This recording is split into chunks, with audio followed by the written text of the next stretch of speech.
तालये कृष्णाय कृष्णभक्ताय तत्भक्ताय नमो नमः। मुगं करोति वाचालं पङ्गुं लङ्कयते गिरिं यत्कृपातमहं वन्दे श्रीगुरुं दीनतारणं परमानन्दमाधवं श्रीचैतन्य ईश्वरम्। नम पंकजनाभाय नम पंकजमालिनी नम पंकजनेत्राय नमस्ते पंकजंग्रये कृष्णाय वासुदेवाय देवकी नंदनाय च नंदगोपकुमाराय गोविन्दाय नमो नमः। नम ओं विष्णुपादाय कृष्णपृष्ठाय भूतले श्रीमते भक्तिवेदांत स्वामिन् इति नामिने। नमस्ते सारस्वते देवे गौरवाणी प्रचारिणी निर्विशेष शून्यवादी पाश्चात्य देशधारिणी नारायणं नमस्कृत्य नरं चैव नरोत्तमं देवीं सरस्वतीं व्यासं ततो जयम् उदीरयेत्। स्वर्णदां स्वतकृष्ण नित्यं हर्वन्तोहै अभद्राणि विध्नोति सुकृतत्सताम् नष्टप्रायेष्वभद्रेषु नित्यभागवतसेवया भगवती उत्तमश्लोके भक्तिर्भवति नैष्टिकी। पञ्चतत्त्वात्मकं कृष्णं भक्तरूपस्वरूपकं भक्तावतारं भक्ताख्यां नमामि भक्तशक्तिं। जय श्री कृष्ण चैतन्य प्रभु नित्यानंद श्री अद्वैत गदाधर श्रीवासादि गौरभक्तवृंद। हरे कृष्णा कृष्ण कृष्णा हरे हरे हरे रामा राम राम हरे हरे। हरे कृष्णा कृष्ण कृष्णा हरे हरे हरे रामा राम राम हरे हरे। हरे कृष्णा कृष्ण कृष्णा हरे हरे हरे रामा राम राम हरे हरे।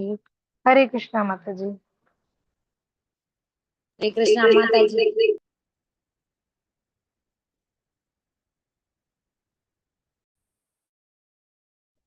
हरे कृष्णा माता जी। இப்போ இது பண்றேன். ஹரே கிருஷ்ணா பிரசன்டேஷன் இருக்கு. கிருஷ்ண கிருஷ்ண மாதாஜி வீடியோ தெரியுதா? ஆடியோ நான் ஆன் பண்ணிருக்கேன். தெரியுது மாதாஜி, ரெண்டுமே தெரியுது. ஓகே மாதாஜி. ஸ்கிரீன் தெரியுது இல்ல? தெரியுது மாதாஜி. ஓகே. ஹரே கிருஷ்ணா எல்லாருக்கும். ஹரே கிருஷ்ணா.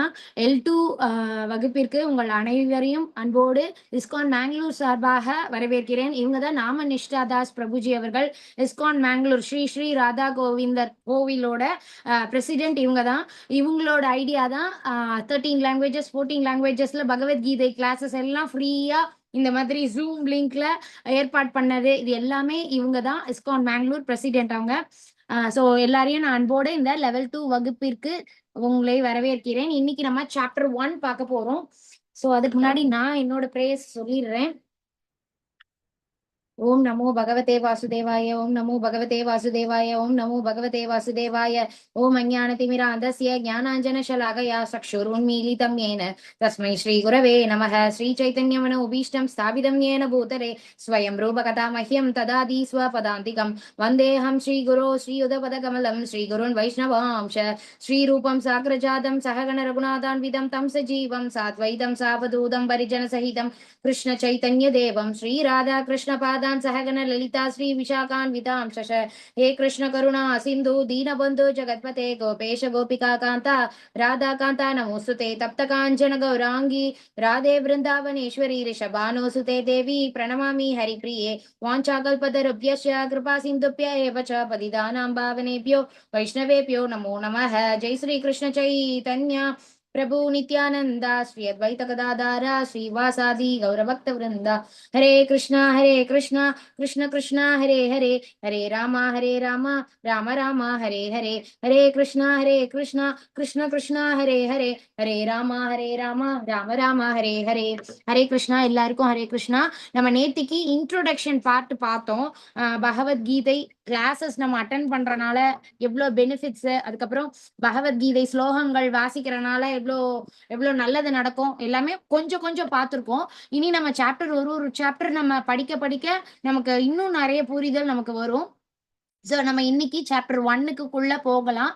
பகவத்கீதை உண்மை உருவில் தெரிந்து கொள்ளுதல். இப்ப நம்ம இந்த சாப்டர் 1 பாக்குறதுக்கு முன்னாடி ஆஹ் இஸ்கான் ஸ்தாபக ஆச்சாரியர் பிரபுபாதர் அவர்கள், இவங்கதான் நீங்க நிறைய பேர் கூட பார்த்திருக்கலாம். யூடியூப்ல கூட பாத்தீங்கன்னா இவரை பத்தி நிறைய இஸ்கான் பிரபுஜிஸ் மாதாஜிஸ் எல்லாருமே பேசியிருப்பாங்க. இந்த இஸ்கான் ஒரு அமைப்பை துவங்கி வச்சதே பிரபுபாதர் அவர்கள் தான். இஸ்கான் நிறுவனத்தின் நிறுவன ஆச்சாரியர் தெய்வீக அருள் ஏசி பக்தி வேதாந்த சுவாமி பிரபுபாதாவின் போதனைகளின் அடிப்படையில் நம்ம ஆல்ரெடி லெவல் 1ல நம்ம வந்து சொல்லியிருக்கோம். பகவத்கீதை நிறைய பேர் எழுதியிருக்காங்க. அதுல வந்து எல்லாரோடது நம்ம வாங்கி படிச்சோம்னா கண்டிப்பா கன்ஃபியூஸ் ஆயிடுவோம். அதனால பிரபுபாதர் அவர்கள் உண்மை உருவில்னு போட்டிருக்கோம். பகவத்கீதை உண்மை உருவில் இங்கிலீஷ்ல வாங்குறீங்கன்னா Bhagavad Gita as it is by AC பிரபுபாதர் அப்படின்ட்டு போட்டிருக்கோம். அந்த பிரபுபாதர் பத்தி கொஞ்சம் நம்ம தெரிஞ்சுக்கலாம். சாப்டர் 1 போறதுக்கு முன்னாடி இப்ப இவங்கதான் பிரபுபாதர். இவங்க எல்லாரும் பாருங்க, இவங்க எல்லாம் பாத்தீங்கன்னாலே தெரியுது இவங்க எல்லாருமே ஃபாரினர்ஸ். சோ பிரபுபாதர் வந்து ஹரே கிருஷ்ணா, இவங்க வந்து ஃபர்ஸ்ட் ஃபாரின் கண்ட்ரீஸ்க்கு போய் தான் கிருஷ்ண பக்தி, ஆக்சுவலா கிருஷ்ண பக்தி இங்கேயும் கொஞ்சம் இது பண்ணாங்க. அப்ப அந்த அளவுக்கு நிறைய பேர் வந்து கிருஷ்ண பக்தியை அவ்வளவு பெருசா எடுத்துக்கல. பிரபுபாதர் அவர்கள் ஏன் ஃபாரின் கண்ட்ரிக்கு போனாங்க முதல்ல அப்படின்னா, அவங்களோட குருவான சரஸ்வதி தாக்கூர் அவர்கள் வந்து பிரபுபாதர் சின்ன வயசுல இருந்தே பக்தி உண்டு, சாமி பக்தி உண்டு. அவங்க அப்பா அம்மா அவங்களும் சாமி பக்தி அதெல்லாமே உண்டு. பிரபுபாதர் அவர்கள் வந்து இந்த இந்தியாவுக்கு பிரிட்டிஷர்ஸோட கண்ட்ரோல்ல இருந்தப்போ பிரபுபாதரோட இன்ட்ரெஸ்ட், அவரோட யங்கேஜ், அவரோட இளமை, அந்த யூத் டைம்ல அவருக்கு வந்து மகாத்மா காந்தி, விவேகானந்தர் அவங்களோட தான் அசோசியேஷன் வச்சுக்கணும்னு ரொம்ப ஒரு ஆர்வம் இருந்தது. அவரோட எங்கேஜ்ல சொல்றேன். நம்ம இந்தியா மேல ஒரு நல்ல ஒரு எல்லாருக்குமே இருக்கும் இல்லையா, தாய்மொழி தாய்நாடுன்னு. இப்படி எல்லாரும் பிரிட்டிஷர்ஸ் வந்து கஷ்டப்படுத்துறாங்களேன்னு ரொம்ப மனசளவுல ரொம்ப கஷ்டப்பட்டுட்டு இருந்தாரு. அப்போ அவரோட ஃப்ரெண்டு தான் ஃபர்ஸ்ட் சரஸ்வதி சித்தாந்த தாக்கூர் அவர்கள் கிட்ட கூட்டிட்டு போனாங்க பிரபுபாதரை அப்போ ஏன்டா என்னையெல்லாம் கூப்பிடுற, எனக்கு அதுலலாம் இன்ட்ரெஸ்ட். அதாவது பிரபுபாதர் அவர்கள் ஆன்மீகவாதி தான், ஆனா ஒரு ஆன்மீக சம்பந்தப்பட்ட ஒரு ஆள்கிட்ட கூட்டு போறதுக்கு போய் மீட் பண்றதுக்கு அவருக்கு அவ்வளவா இன்ட்ரெஸ்ட் இல்ல. அப்ப அவரோட ஃப்ரெண்டு சொல்றாங்க, பிரபுபாதரோட ஃப்ரெண்டு சொல்றாங்க, இவர் எல்லார் மாதிரி இல்ல, நீ வந்துதான் பாரேன் அப்படின்னு சொல்லி கூட்டிட்டு போறாரு பிரபுபாதர் அவர்களை. பிரபுபாதரும் போறாங்க. ஃபர்ஸ்ட் டைம் பார்த்தப்பவே 1922ல அப்பா பிரபுபாதர் எங்க ஏஜ்ல இருக்காங்க, அவங்க யூத் ஏஜ்ல இருக்காங்க. அப்போ சரஸ்வதி சித்தாந்த தாகூர் பிரபுபாதரை பார்த்த உடனே சொல்லிட்டாங்க, பிரபுபாதருக்கு இங்கிலீஷ் எல்லாம் நல்லாவே தெரியும், நீ வந்து வெளிநாட்டுக்கு போய் கிருஷ்ண பக்தி எல்லாம் பிரச்சாரம் பண்ணணும் அப்படின்னு. அப்போ பிரபுபாதர் சொல்றாங்க, இப்ப நாடு இருக்கிற நிலைமைக்கு இந்த நாட்டுல ஆங்கிலேயர்கள் இருக்காங்க, அவங்க நம்ம நாட்டை விட்டு போனோம், அதுக்கு ஏதாவது சொல்லுங்க அப்படின்ட்டு பிரபுபாதர் அவர்கள் கேட்டாங்க. அதுக்கு சரஸ்வதி தாக்கூர் அவர்கள் சொன்னாங்க, எல்லாருக்கும் தேவை கிருஷ்ண பக்தி தான். கிருஷ்ண பக்தி எல்லாருக்குமே தெரிஞ்சது அப்படின்னா கண்டிப்பா சண்டை சச்சரவு இருக்காது. சோ அதனாலதான் நீ வந்து இப்ப வரைக்குமே பாத்தீங்கன்னா நம்ம எல்லாருக்குமே ஆங்கிலேயர் அந்த ஃபாரின் மோகம் வந்து ஜாஸ்தி. இப்ப கூட நம்ம சொந்த தாய்மொழி தமிழா இருந்தாலும் இங்கிலீஷ்ல பேசுறது என்னமோ பெரிய ஒரு ஸ்டைலு, அதுதான் ஃபேஷன், இங்கிலீஷ்ல பேசினாதான் 4 பேர் மதிப்பாங்க அப்படின்ற மாதிரியான ஒரு பாவம் நம்ம எல்லாருக்குமே இருக்கு. அப்பவும் அதே மாதிரிதான் எல்லாமே ஃபாரினர்ஸ் தான் காப்பி பண்ணிட்டு இருந்தாங்க. ஃபாரின்ல இருந்து அந்த பெர்ஃப்யூமோ இல்ல கண்ணாடி எல்லாமே இப்ப வரைக்கும் பாத்தீங்கன்னா அப்படிதான் இருக்கும். கொஞ்சம் வேணா மாறி இருக்கலாம், ஆனா இப்பவும் அந்த மோகம் இருக்கதான் செய்யுது.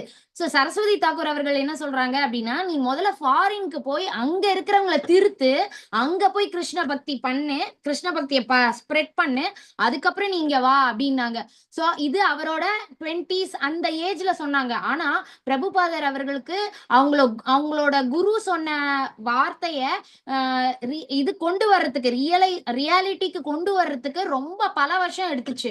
அவரோட 70வது வயசு அப்பதான் அவர் ஃபாரின் கண்ட்ரீஸ்க்கே போனாரு. அங்க ஃபாரின் கண்ட்ரிக்கு போயும் அவர் பட்ட கஷ்டம் கொஞ்சம் நஞ்சம் இல்ல. இன்னைக்கு நம்ம கொஞ்சம் தான் பார்க்க போறோம், ரொம்ப நிறைய பார்க்க போறது இல்ல, கொஞ்சம் தான். அந்த 4 ரெகுலேட்டிவ் பிரின்சிபல்ஸ் என்னன்னே தெரியாத ஒரு ஒரு சொசைட்டில போய் அவங்கள திருத்தி அவங்க எல்லாரையும் கிருஷ்ண பக்தர்களா ஆக்கி அதுக்கப்புறம் திரும்ப இந்தியாவுக்கு வந்து இன்னும் நிறைய அந்த கிருஷ்ண பக்தி அந்த இஸ்கான அங்கதான் முதல்ல எல்லாம் ஸ்டார்ட் பண்ணி எல்லா ஊருக்கும் அவர் எங்கெங்கெல்லாம் போனாரு அது எல்லாமே கூட இன்னைக்கு நம்ம பார்ப்போம். அதுக்கப்புறம் இங்க வந்துட்டு அப்புறம் அந்த ஃபாரினர்ஸே இங்க வந்து கும்பிட்டுட்டு அப்புறம் அதுக்கப்புறம் இங்க உள்ள மக்களுக்கெல்லாம் நம்ம எவ்வளவு பெரிய புண்ணிய பூமியில இருக்கோம். நமக்கு இப்போ கூட பாருங்க, புரி ஜெகநாதர் யாத்திரை ரத யாத்திரைக்கு எவ்வளவு ஃபாரினர்ஸ் வராங்க. நம்ம இந்தியாக்குள்ள இருந்துட்டே எத்தனை பேர் போயிருக்கோம், அது பெரிய கேள்விக்குறி இல்லையா? சோ அந்த மாதிரி இப்ப அவங்க நல்ல பக்தி பண்ண ஆரம்பிச்சிட்டாங்க. சோ கிருஷ்ண பக்தி, அதனால அவங்க அங்க முதல்ல அவங்க திருந்துட்டோம், அவங்க எல்லாரையும் நம்ம பக்தர்களா அவங்கள பார்த்து ஓ அப்ப நமக்கு நம்ம நாட்டோட பெருமை தெரியும் அப்படின்றதுக்காக தான் அங்க போய் திருத்தி அதுக்கப்புறம் இங்கேயும் வந்து இங்கேயும் நல்ல விஸ்தாரமா இஸ்கானை வந்து இது பண்ணாங்க. சோ இஸ்கான்லயுமே என்ன என்ன நடக்குது, ஃபுல் அண்ட் ஃபுல் பகவான் கிருஷ்ணரை பத்தி தெரிஞ்சுக்கிறதுக்கு அதுக்கு பகவத்கீதை பாகவதம்ல டிரான்ஸ்லேஷன் பண்றது இந்த வேலைகள் எல்லாம் தான் அவங்க ஈடுபட்டு இருந்தாங்க பிரபுபாதர் அவர்கள்.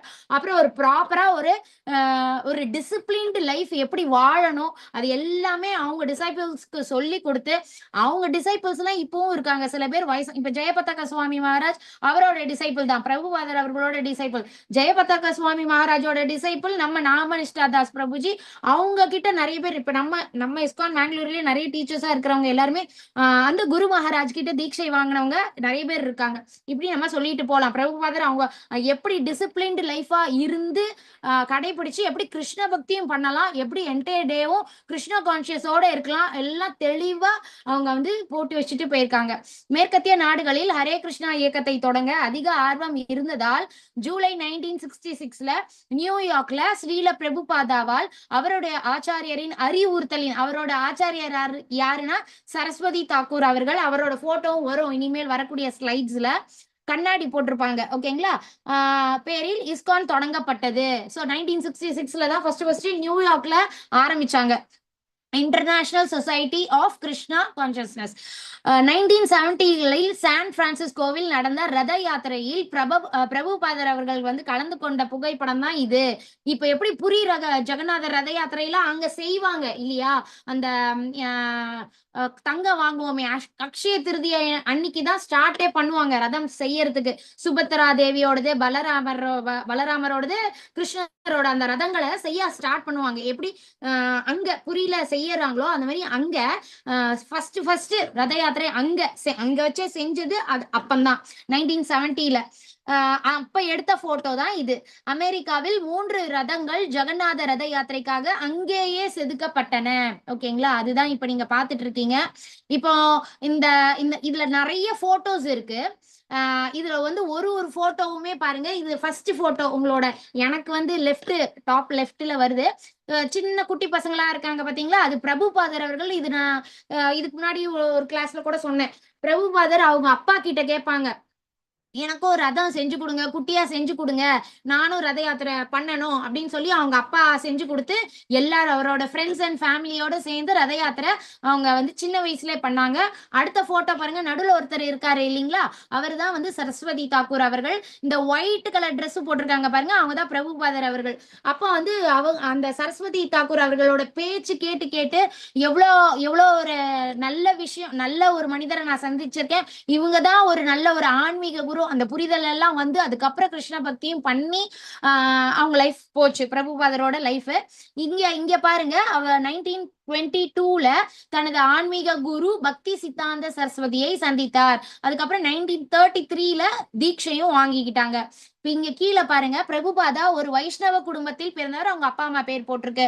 மேற்கத்திய நாடுகளில் அவர் கிருஷ்ண பக்தி புத்தகங்களை விநியோகிக்கவும் பிரசங்கிக்கவும் தனது குருவின் கட்டளையை பின்பற்றினார். ஏன்னா அவர் சரஸ்வதி தாக்கூர் அவர்கள் சொல்லியிருக்காங்க, அவங்களுக்கு கிருஷ்ண பக்தியை நமக்கு கொடுக்கணும், அவங்களுக்கு கிருஷ்ணானே யாருன்னு தெரியாது, இப்ப கிருஷ்ண பக்தியை நம்ம தான் எடுத்து சொல்லணும் அப்படின்றது எல்லாமே அவங்க குரு சொன்னது. அத அவங்க பகவத்கீதை மூலியமா பாகவதம் மூலியமா அவங்களுக்கு எடுத்து சொன்னாங்க. அவர் பிருந்தாவனத்தில் இருந்து டெல்லிக்கு நடந்து சென்று புத்தகங்களை தயாரித்து உரை எழுதி அச்சிட்டு புத்தக அட்டை சேர்த்து விநியோகிக்கவும் செய்தார். இத்தனை வேலைகள் பிரபுபாதர் அவர்கள் செஞ்சிருக்காங்க. அப்போ அந்த காலகட்டத்துல எந்த ஒரு வசதியும் இல்ல.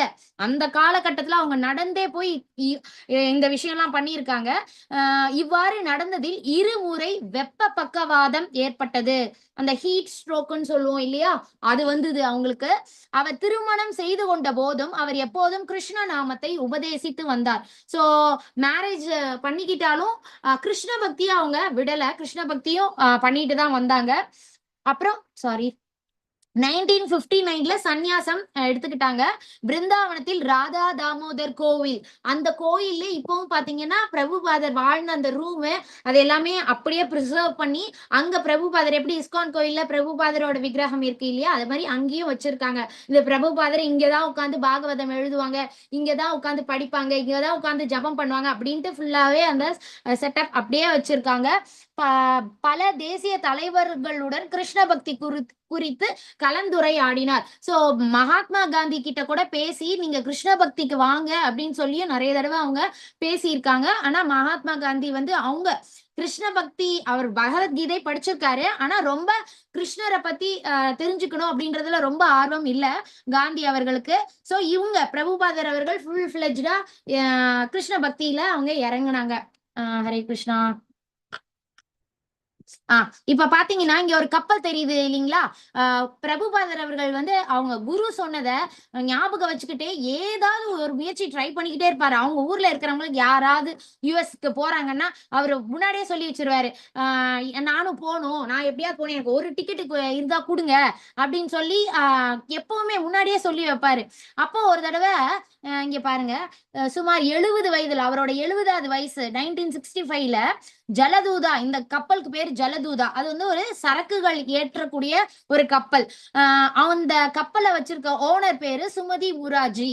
அவங்க கிட்ட பெர்மிஷன் கேட்டு எனக்கு ஒரு டிக்கெட் கொடுங்க, நான் யுஎஸ்க்கு போகணும் அப்படின்னு. அவர் அமெரிக்காவிற்கு வந்தார். வழியில் 2 மாரடைப்புகள் வந்தன, 2 தடவை. ஏன்னா அந்த கப்பல்ல அவங்க போறதுக்கு கிளம்புற அந்த சுமதியே சொல்றாங்க, நீங்க ஏன் இவ்வளவு வயசாயிட்ட அப்புறம் எதுக்கு நீங்க இவ்வளவு கஷ்டப்படணும்னு நினைக்கிறீங்க, கஷ்டப்படாதீங்க, நீங்க இருங்க, நீங்க உயிரோட அங்க போய் ரீச் ஆவீங்களானே தெரியாது அப்படின்றது கூட சொல்றாங்க.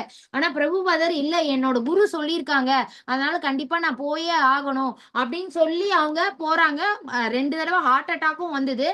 ஆனாலும் அவரோட இதுல இருந்து விலகல. அவரு நான் கண்டிப்பா போவேன், அங்க போவேன், என் குரு சொல்லியிருக்காங்க, அங்க போய் கிருஷ்ண பக்தியை ஸ்ப்ரெட் பண்ணணும்னு சொல்லியிருக்காங்கன்னு அந்த ஒரு வில் பவர் அவங்களுக்கு. பிளஸ் கிருஷ்ண பக்தி, கிருஷ்ணர் அந்த நாம ஜபம் பண்ணிக்கிட்டே இருக்காங்க. கிருஷ்ணர் நான் என்னைய செலக்ட் பண்ணிருக்காங்க, கிருஷ்ணர் என்ன செலக்ட் பண்ணனால நான் போறேன், நான் போய் அங்க எல்லாம் பண்ணி முடிச்சிட்ட அப்புறம் இஸ்கான் எல்லாம் உருவாக்கிட்ட அப்புறமும் கேக்குறப்போ பிரபுபாதர் என்ன சொல்றாங்கன்னா, நான் ஒரு பொம்மை மாதிரி கிருஷ்ணரோட கையில, என்னைய அவர் நினைச்சிட்டாரு, நான் தான் போய் ஸ்ப்ரெட் பண்ணணும், அதனால நான் செஞ்சேன், இது என்னோட முயற்சி எதுவுமே இல்ல, பகவான் அப்படி நினைச்சிருக்காங்க, அவ்வளவுதான் அப்படின்ட்டு பிரபுபாதர் அவர்கள் அவர் எவ்வளவு கஷ்டப்பட்டிருக்காரு. ஆனா அவர் இப்படி இந்த ஒரு மனநிலை தான். ஆனால் அவர் உறுதியுடன் எடுத்த காரியம் நிறைவேற அதிலிருந்து மீண்டு வந்தார். சோ இந்த 2 ஹார்ட் அட்டாக் தாண்டி அங்க போய் ரீச் ஆனாங்க. கையில வெறும் 40 ரூபா தான் இருந்தது, அதை வச்சுட்டு அங்க இருந்தாங்க. சான் பிரான்சிஸ்கோவில் அவர் ஹிப்பிகளின் நடுவில் ஹரே கிருஷ்ண பஜனை செய்வோம். சோ அவங்க எங்க தங்குனாங்க அப்படின்னு பாத்தீங்கன்னா, அங்க தங்குறவங்க கூட பாத்தீங்கன்னா நான்வெஜ் அங்க வெஜிடேரியன்ஸ் எல்லாம் நம்ம பார்க்க முடியுமா, அங்க அந்த 4 ரெகுலேட்டிவ் பிரின்சிபல்ஸ் ஃபாலோ பண்ணாத ஒரு சொசைட்டி, அந்த கம்யூனிகேஷன்ல அந்த கம்யூனிட்டியில தான் அவங்க இருந்தாங்க. ஆனாலும் அட்ஜஸ்ட் பண்ணிக்கிட்டாங்க, பரவாயில்லன்னு. இந்த ஹிப்பிஸ் நிறைய முடியெல்லாம் வளர்த்திருப்பாங்க, அவங்க ட்ரக்ஸ் தான் எடுத்துக்கிட்டு இருப்பாங்க.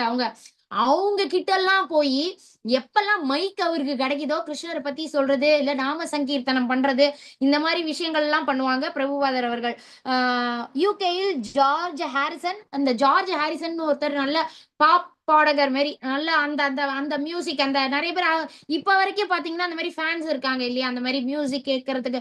சோ அவரு பிரபுபாதரோட ஹரே கிருஷ்ணா மகாமந்திரத்துக்கு ஒரு ஃபேன் ஆயிட்டாரு. அவரு மியூசிக் போட ஆரம்பிச்சாரு. அவரு மியூசிக் அப்ப அவரோட ஃபேன்ஸ் எல்லாம் சேர்ந்து இந்த ஹரே கிருஷ்ணா கிருஷ்ண பக்தர்களா கொஞ்சம் கொஞ்சமா மாறுறாங்க. அதாவது ஃபர்ஸ்டே எல்லாத்தையும் விட்டுட்டுலாம் இல்ல, கொஞ்சம் கொஞ்சமா அந்த ஹரே கிருஷ்ணா நாம ஜபம் வந்து அவங்கள இழுக்குது. அப்புறம் தாம்சன் ஸ்கொயர் அந்த பார்க்ல வந்து பாத்தீங்கன்னா 2 to 5 கர்த்தால் இப்படி இருக்கு இல்லைங்களா? இப்ப கூட பாத்தீங்கன்னா நிறைய பிரபுஜிஸ் எல்லாம் மாதாஜிஸ் எல்லாம் வாசிப்பாங்க. அதை வச்சு ஹரே கிருஷ்ணா மகாமந்திரம் ஜபம் பண்றது, மேல பாருங்க அந்த மிருதகம் வச்சு இது பண்றது, அதெல்லாமே பண்ணிக்கிட்டு இருந்தாங்க. கொஞ்சம் கொஞ்சமா எப்படியாவது கிருஷ்ண பக்தி எல்லாருக்கும் ஒருத்தருக்கும் ஒரு இன்ட்ரெஸ்ட் இருக்கும் இல்லையா? சில பேருக்கு சும்மா வாயால சொன்னா ஓகே, சில பேருக்கு இந்த மாதிரி பாடல்கள் மூலமா மியூசிக்கல் இன்ஸ்ட்ருமெண்ட்ஸ் எல்லாம் வச்சு ஹரே கிருஷ்ண மகாமந்திரம் சொல்றப்போ நிறைய பேர் வர ஆரம்பிச்சாங்க. சோ இந்த மாதிரி எல்லாம் பிரபுபாதர் வந்து ஹரே கிருஷ்ணா மகாமந்திரம் அதெல்லாம் அவங்களுக்கு இன்ட்ரோடியூஸ் பண்ணி கொஞ்சம் கொஞ்சமா அவங்களுக்கு கிருஷ்ண பக்தி பத்தியும் சொல்லி கொடுத்தாங்க. அப்ப நிறைய பேர் வர ஆரம்பிச்சாங்க. நிறைய பேர் வந்து டிவோட்டிஸா ஆக ஆரம்பிச்சாங்க. அதுக்கப்புறம் ஒரு புக்கு எழுதினாங்க பிரபுபாதர் அவர்கள். உலகம் முழுவதும் அவர் பல்வேறு தலைவர்களை சந்தித்தார். நமக்காக 70க்கும் மேற்பட்ட வேத இலக்கியங்களை மொழிபெயர்த்து டிரான்ஸ்லேஷன் அதெல்லாம் பண்ணியிருக்காங்க. அப்புறம் பேக் டு காட் ஹெட் அப்படின்ட்டு ஒரு பத்திரிகை அதை வந்து தொடங்கினாங்க. அதுல எல்லாம் எப்படி நம்ம என்டையர் டே கிருஷ்ணா கான்சியஸ்ல இருக்கிறது, நம்ம இப்படி எல்லாம் வழிபாடு செஞ்சா எப்படி நம்ம பகவானோட உலகத்தை ரீச் பண்றது, அது எல்லாமே அவரோட பத்திரிகையில சொல்லியிருந்தாங்க. இப்போ 1965ல இருந்து 1977 வரைக்கும் இந்த 12 இயர்ஸ்ல உலகம் ஃபுல்லா எத்தனை ஊருக்கு அவங்க போயிருக்காங்கன்றத பாருங்க. India, France, Germany, Fiji, Sweden, Philippines, Switzerland. So இது ஃபுல்லா இத்தனை நாடுகளுக்கும் போய் இஸ்கானை வந்து கிருஷ்ண நாமத்தை இதெல்லாம் பண்ணி இஸ்கானையுமே அவங்க உருவாக்குனாங்க பிரபுபாதர் அவர்கள். ஆக்சுவலா இது ரொம்ப பெரிய இது, நமக்கு கட் ஷார்ட் பண்ணி கொஞ்சமா நம்ம சொல்லியிருக்கோம். இன்னும் நம்ம பிரபுபாதரோட அப்பியரன்ஸ் டே, டிஸ்அப்பியரன்ஸ் டே அப்பெல்லாம் இன்னும் கூட நிறைய விஷயம் நம்ம பிரபுபாதர் அவர்களை பத்தி நம்ம தெரிஞ்சுக்கலாம். இது நம்ம இஸ்கான் ஸ்ரீ ஸ்ரீ ராதா கோவிந்தர், நான் சொன்ன மாதிரி முன்னாடி அவங்க ஒரு வீட்டுக்குள்ளதான் இருந்தாங்க. அப்ப எப்படி இருக்காங்க பாருங்க. ஏதோ நம்ம வந்து சின்ன வயசுல நம்ம சின்ன வயசுல எடுத்த போட்டோ எப்படி இருக்கும், அதுக்கப்புறம் ஒரு 25 வயசுல நம்ம முகம் எப்படி இருக்கும், அந்த மாதிரி இருக்கு பாருங்க. டிஃபரன்ஸ் நல்லாவே தெரியும். ஹரே கிருஷ்ணா. இப்ப அடுத்தது, இப்ப நம்ம இது வரைக்கும் நம்ம பிரபுபாதர் அவர்களை பத்தி பார்த்துட்டோம். இனிமேல் நம்ம சாப்டர் 1க்கு போலாம். இப்ப நம்ம இந்த பகவத்கீதை கிளாஸ், உங்களை யாருன்னு எனக்கு தெரியாது, உங்களுக்கு நான் யாருன்னு தெரியாது, நம்ம எல்லாரும் எதால கனெக்ட் ஆயிருக்கோம். இப்போ கிருஷ்ணா அப்படின்ற பகவத்கீதை கிளாஸஸ் அப்படின்னு நம்ம கனெக்ட் ஆயிருக்கோம். இந்த பகவத்கீதை கிளாஸஸ் நம்ம ஆரம்பத்திலே ஒரு போட்டோ காமிச்சேன் இல்லையா, நாமனிஷ்டா தாஸ் பிரபுஜி அவர்கள். அவர்தான் இந்த இஸ்கான் மேங்களூரோட பிரசிடென்ட். இந்த இஸ்கான் மேங்களூர் எங்க இருக்கு அப்படின்ற அட்ரஸ் தான் இது. யாரெல்லாம் பெங்களூர் பக்கத்துல இருக்கீங்களோ உங்களால முடிஞ்ச சேவை நீங்க டைரக்டா போயும் செய்யலாம். இப்ப நம்ம எல்லாரும் ஆன்லைன்ல சேவை செஞ்சுக்கிட்டு இருக்கலாம். உங்களால முடிஞ்சது அப்படின்னா டைரக்டா அங்க போயும் நீங்க சேவைகள் தாராளமா செய்யலாம். நாமனிஷ்டா தாஸ் பிரபுஜி அவர்கள் வந்து எப்பவுமே சொல்றது அதுதான், வாங்க வாங்கன்னு. இப்ப பாத்தீங்கன்னா September 4th 5th Krishna Jayanthi, அதுக்கு கூட உங்களால முடியுதுன்னா நீங்க தாராளமா போலாம். உங்க குரூப் அட்மின்ஸ்க்கு நீங்க சொன்னீங்கன்னா போதும், சாப்பாடு அதுக்கப்புறம் நீங்க தங்குற இடம் எல்லாமே ஃப்ரீ தான். நீங்க அங்கேயே இருந்து சேவையும் பண்ணலாம். பண்ணிட்டு உங்களுக்கு அவ்வளோ சேவைகள் உங்களுக்கு கிடைக்கும், அவ்வளோ சந்தோஷமா இருக்கும் உங்களுக்கு. அதனால யாருக்கெல்லாம் முடியுமோ நீங்க தாராளமா போய் அங்க சேவைகள் செய்யலாம். அதுக்கப்புறம் உங்களுக்கு போக விருப்பம் இருக்குன்னா எங்க கிட்ட அந்தந்த குரூப் அட்மின்ஸ் கிட்ட நீங்க சொல்லுங்க. எல்லாமே உங்களுக்கு இன்னும் என்னென்ன ஃபர்தர் இன்ஃபர்மேஷன் வேணுமோ அது எல்லாமே நாங்க செஞ்சு கொடுப்போம். சரிங்களா? நம்ம நாமனிஷ்டா தாஸ் பிரபுஜி அவர்கள் வந்து பிடெக் படிச்சிருக்காங்க ஐஐடி கான்பூர்ல. ஓகேங்களா? அவ்வளவு படிச்சு இருந்தும் நல்ல வேலைக்கு போய் நல்ல லட்சமா சம்பாதிச்சும் அவங்களுக்கு வந்து கிருஷ்ண பக்தி பண்றதுதான் எனக்கு வந்து சந்தோஷத்தை கொடுக்குது அப்படின்றத தெரிஞ்சுக்கிட்டு அவங்களோட நாலேஜ் ஃபுல்லா, நேற்றுக்கே நம்ம பார்த்தோம் நிறைய சாப்டர்ஸ்ல, நமக்குன்ட்டு விதிக்கப்பட்ட கடமை செஞ்சுட்டு நம்மளோட நாலேஜை கிருஷ்ண பக்திக்கு நம்ம யூஸ் பண்ணணும்னு பிரபுஜி மாதிரி. இப்ப இஸ்கான், எந்த இஸ்கான் வேணாலும் எடுத்துக்கோங்க, அதுல பாத்தீங்கன்னா முக்காவாசி பேர் ஐஐடில இருந்து படிச்சவங்க. அவங்க நாலேஜை எப்படி எந்த அளவுக்கு டெக்னாலஜியை யூஸ் பண்ணி கிருஷ்ண பக்தியை ஸ்ப்ரெட் பண்ணலாம், எல்லா மக்களுக்கும் எப்படி நம்ம கிருஷ்ண பக்தியை ஸ்ப்ரெட் பண்ணலாம், இந்த உலகமே எல்லாருமே நல்லா இருக்கணும் அப்படின்ற ஒரு இதுக்காக அவங்க தியாகம் செஞ்சுக்கிட்டு எல்லாமே பண்ணிட்டு இருக்காங்க. ஓகேங்களா? சோ யாருக்கெல்லாம் முடியுமோ நேர்ல போய் நீங்க இஸ்கான் பெங்களூருக்கு போய் நாமனிஷ்டா தாஸ் பிரபுஜியும் பார்க்கலாம், மீட் பண்ணலாம். அவங்களோட கிளாஸ் பாகவதம் டெய்லியும் இருக்கு, 8 மணிக்கு நடக்குது, அதுவும் நீங்க அட்டென்ட் பண்ணலாம். ஓகேங்களா? இப்ப பகவத்கீதை பத்தி ஒரு ஜஸ்ட் சிம்பிளா ஒரு 2-3 ஸ்லைட்ல இத பத்தியும் ஆல்ரெடி நம்ம 18 டேஸ்ல பார்த்தோம். நமக்கு என்ன ப்ராப்ளம்ஸ் இருக்கோ அதுக்கான விடைகள் எல்லாமே, சொல்யூஷன் எல்லாமே பகவத்கீதை புத்தகத்துல இருக்கு. நம்ம கிளாஸஸ் அட்டன் பண்ண பகவான் என்ன சொல்லியிருக்காங்க அப்படின்றத புரிஞ்சுக்க ட்ரை பண்ண கண்டிப்பா அதுல சொல்யூஷன் இருக்கு அப்படின்றத நம்ம புரிஞ்சுக்கலாம். இது இப்போ மட்டும் இல்ல, இன்னும் 10,000 இயர்ஸ் கழிச்சும் பாத்தீங்கன்னா பகவத்கீதையில இருக்கிற பகவான் சொல்லியிருக்க எல்லா விஷயமும் ஆப்டா பொருந்தும். ஏன்னா இது சாதா மனுஷன் சொன்னது இல்ல, பகவானே சொன்னது. மகாத்மா காந்தி வந்து எப்பெல்லாம் அவருக்கு குழப்பமான மனநிலை இருக்கோ அப்போ வந்து பகவத்கீதை புக்க ஓபன் பண்ணுவாராம், அதுல ஏதாவது படிப்பாராம். அப்ப அவருக்கு கொஞ்சம் கிளாரிட்டி, கொஞ்சம் அந்த அவரோட குழப்பத்துல இருந்து வெளியே வருவாராம் அப்படின்ட்டு மகாத்மா காந்தி அவர்கள் சொல்லியிருக்காங்க. அவர் மட்டும் இல்ல, நிறைய பேர் வந்து அவங்களுக்கு பகவத்கீதை வந்து எங்களுக்கு வந்து ஒரு இத கொடுத்திருக்கு, ஒரு கிளாரிட்டியை கொடுத்திருக்கு, ஒரு சொல்யூஷன் கொடுத்திருக்கு. ஒருத்தருக்கும் ஒரு வகையில பகவத்கீதைய பத்தி புரிஞ்சு வச்சிருக்காங்க. ஐன்ஸ்டைன் பாத்தீங்கன்னா அவர் ஒரு சயின்டிஸ்ட் இல்லையா, அவர் வந்து என்ன சொல்றாரு, நான் படிச்சுட்டு அப்புறம் இந்த பிரபஞ்சம் எப்படி படிச்சிருக்காங்க அப்படின்றத, இவங்க எல்லாம் சயின்டிஸ்ட், சயின்ஸ் தானே நினைப்பாங்க. பகவத்கீதைய கொண்டு வந்து கொடுக்குறப்போ அப்ப அவருக்கு தெரியுது, இல்ல சயின்ஸுக்கும் தாண்டி ஒரு சக்தி இருக்கு, அது பகவான் அப்படின்றது எல்லாமே இவர் ஐன்ஸ்டீனுமே சொல்றாரு. அத இப்போ ஏன் நம்ம இஸ்கான்ல பகவத்கீதை உண்மை உருவில் ஏன் இத பத்தியும் நம்ம ஏற்கனவே சொல்லியிருக்கோம். ஏன்னா பகவத்கீதை புக்கு நிறைய பேர் எழுதியிருக்காங்க. அதெல்லாம் படிச்சோம்னா அதுல பகவான் சொல்லாத சில விஷயங்களை எழுதியிருக்காங்க. சோ அதனால அதை வாங்கி படிக்க கூடாது. பை ஏசி பிரபுபாதர் அவர்கள் ஏன் அப்படின்னா அந்த சங்கிலி தொடர் பேஜ் நம்பர் 40ல அந்த சங்கிலி தொடர் இன்னும் டீடைல்டா யாரு பேர் முதற்கொண்டு எல்லாமே இருக்கு. 22 பாத்தீங்கன்னா சைத்தன்ய மகாபிரபு, பவானி மாதாஜி கரெக்டா சொல்றேன்னா 32 வந்து பிரபுபாதர் அவர்கள். சோ வழி வழியா ஓகே மாதாஜி. சோ கிருஷ்ணர் வந்து ஃபர்ஸ்ட் பிரம்மாக்கு சொல்றாங்க, பிரம்மா வந்து நாரதருக்கு சொல்றாங்க, நாரதர் வந்து இன்னொருத்தருக்கு இப்படி வழி வழியா வந்து கடைசியா இப்ப பிரபுபாதர் கிட்ட இருந்து நிறைய டிசைபிள்ஸ் எல்லாரும் இது பண்ணிட்டு மறுபடியும் நம்ம எல்லாருக்கும் சொல்லி கொடுத்துட்டு இருக்காங்க. சோ இந்த மாதிரி ஒரு அந்த செயின் விட்டு போகாத அந்த செயின் மூலியமா பகவான் கிட்ட என்ன சொல்லியிருக்காங்க, ஒரு வேர்டு கூட்டல, ஒரு வேர்டு குறைக்கல. சோ அதைத்தான் கேட்டுட்டு நம்ம கிருஷ்ண பக்தியை மேற்கொள்ளணுமே தவிர யாரோ எழுதியிருக்காங்க வேதங்கள் எல்லாம் படிக்காம சும்மா அவங்க இஷ்டத்துக்கு எழுதியிருக்காங்கன்னா அதெல்லாம் நம்ம நம்ப கூடாது. இப்ப வந்து பகவத்கீதை எதனால வந்துச்சு, சோ அந்த மனநிலையை பத்தியும் இப்ப 2-3 ஸ்லைட்ல நம்ம பார்ப்போம். அதாவது அர்ஜுனர் first chapter 1 full and full அர்ஜுனரோட புலம்பல் தான். அர்ஜுனனின் கலக்கமும் மாயையின் தோற்றமும் கிருஷ்ணரின் ஏற்பாடு என்பதை புரிந்து கொள்ள வேண்டும். அர்ஜுனருக்கு குழப்பமும் கலக்கமும் ஏற்படாவிட்டால் அவரை மீட்பதற்காக கிருஷ்ணர் பகவத்கீதை பேச வேண்டிய அவசியம் இல்லை. பகவத்கீதையை முதலில் கேட்பவர் அர்ஜுனன் என்றாலும் அது அனைவரின் நலனுக்காகவே. இப்ப நம்ம லெவல் 1லயே நம்ம பார்த்தோம், அர்ஜுனர் கேட்கிற கேள்விகள், அர்ஜுனருக்கு வர குழப்பங்கள் எல்லாமே நமக்கும் வர இதுதான். அவர் பாத்தீங்கன்னா சத்திரியன், அவர் பிசிக்கலா அவ்வளோ ஒரு ஸ்ட்ராங்கான பர்சன். ஆனா அவரே டவுன் ஆகுறாரு. அப்போ நம்ம எல்லாம் ஏமாத்துறோம், நம்மளுக்குமே மனசு சில சமயம் டவுன் ஆகும், உடம்பளவுலயும் டவுன் ஆகும். அப்போ நம்ம என்ன நினைச்சுக்கணும்னா நான் இருக்கேன், நீ கவலைப்படாத. நம்ம கிருஷ்ண பக்தி பண்ணிட்டு மனச வந்து நல்லா ஸ்திரமா வச்சுக்கணும். அதுதான் நம்ம இங்க பகவத்கீதையில நம்ம கத்துக்க போறதுமே. ஹரே கிருஷ்ணா. நிறைய ஸ்லைட் போயிடுச்சே. ஹரே கிருஷ்ணா ஹரே கிருஷ்ணா ஹரே கிருஷ்ணா கிருஷ்ண கிருஷ்ணா ஹரே ஹரே ஹரே ராம ராம ராம ஹரே கிருஷ்ணா கிருஷ்ண கிருஷ்ணா ஹரே ஹரே ஹரே ராம ராம ராம ஹரே.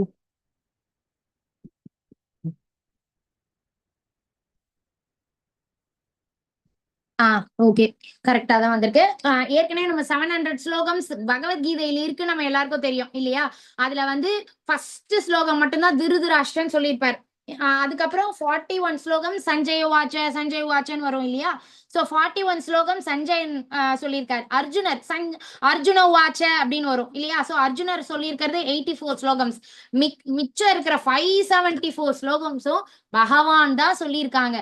சோ பகவத்கீதை பகவான் சொன்னது. அதனால அந்த பகவத்கீதை நமக்கு அர்த்தம் புரியலனாலும் அதுல இருக்கிற ஸ்லோகங்கள், இன்னைக்கு ஒரு பிரபுஜியோட உபன்யாசம் கேட்டேன், அதுல சொல்றாங்க அர்த்தமே தெரியலனாலும் ஒருத்தங்க டெய்லி வாசிச்சுக்கிட்டு இருக்காங்க.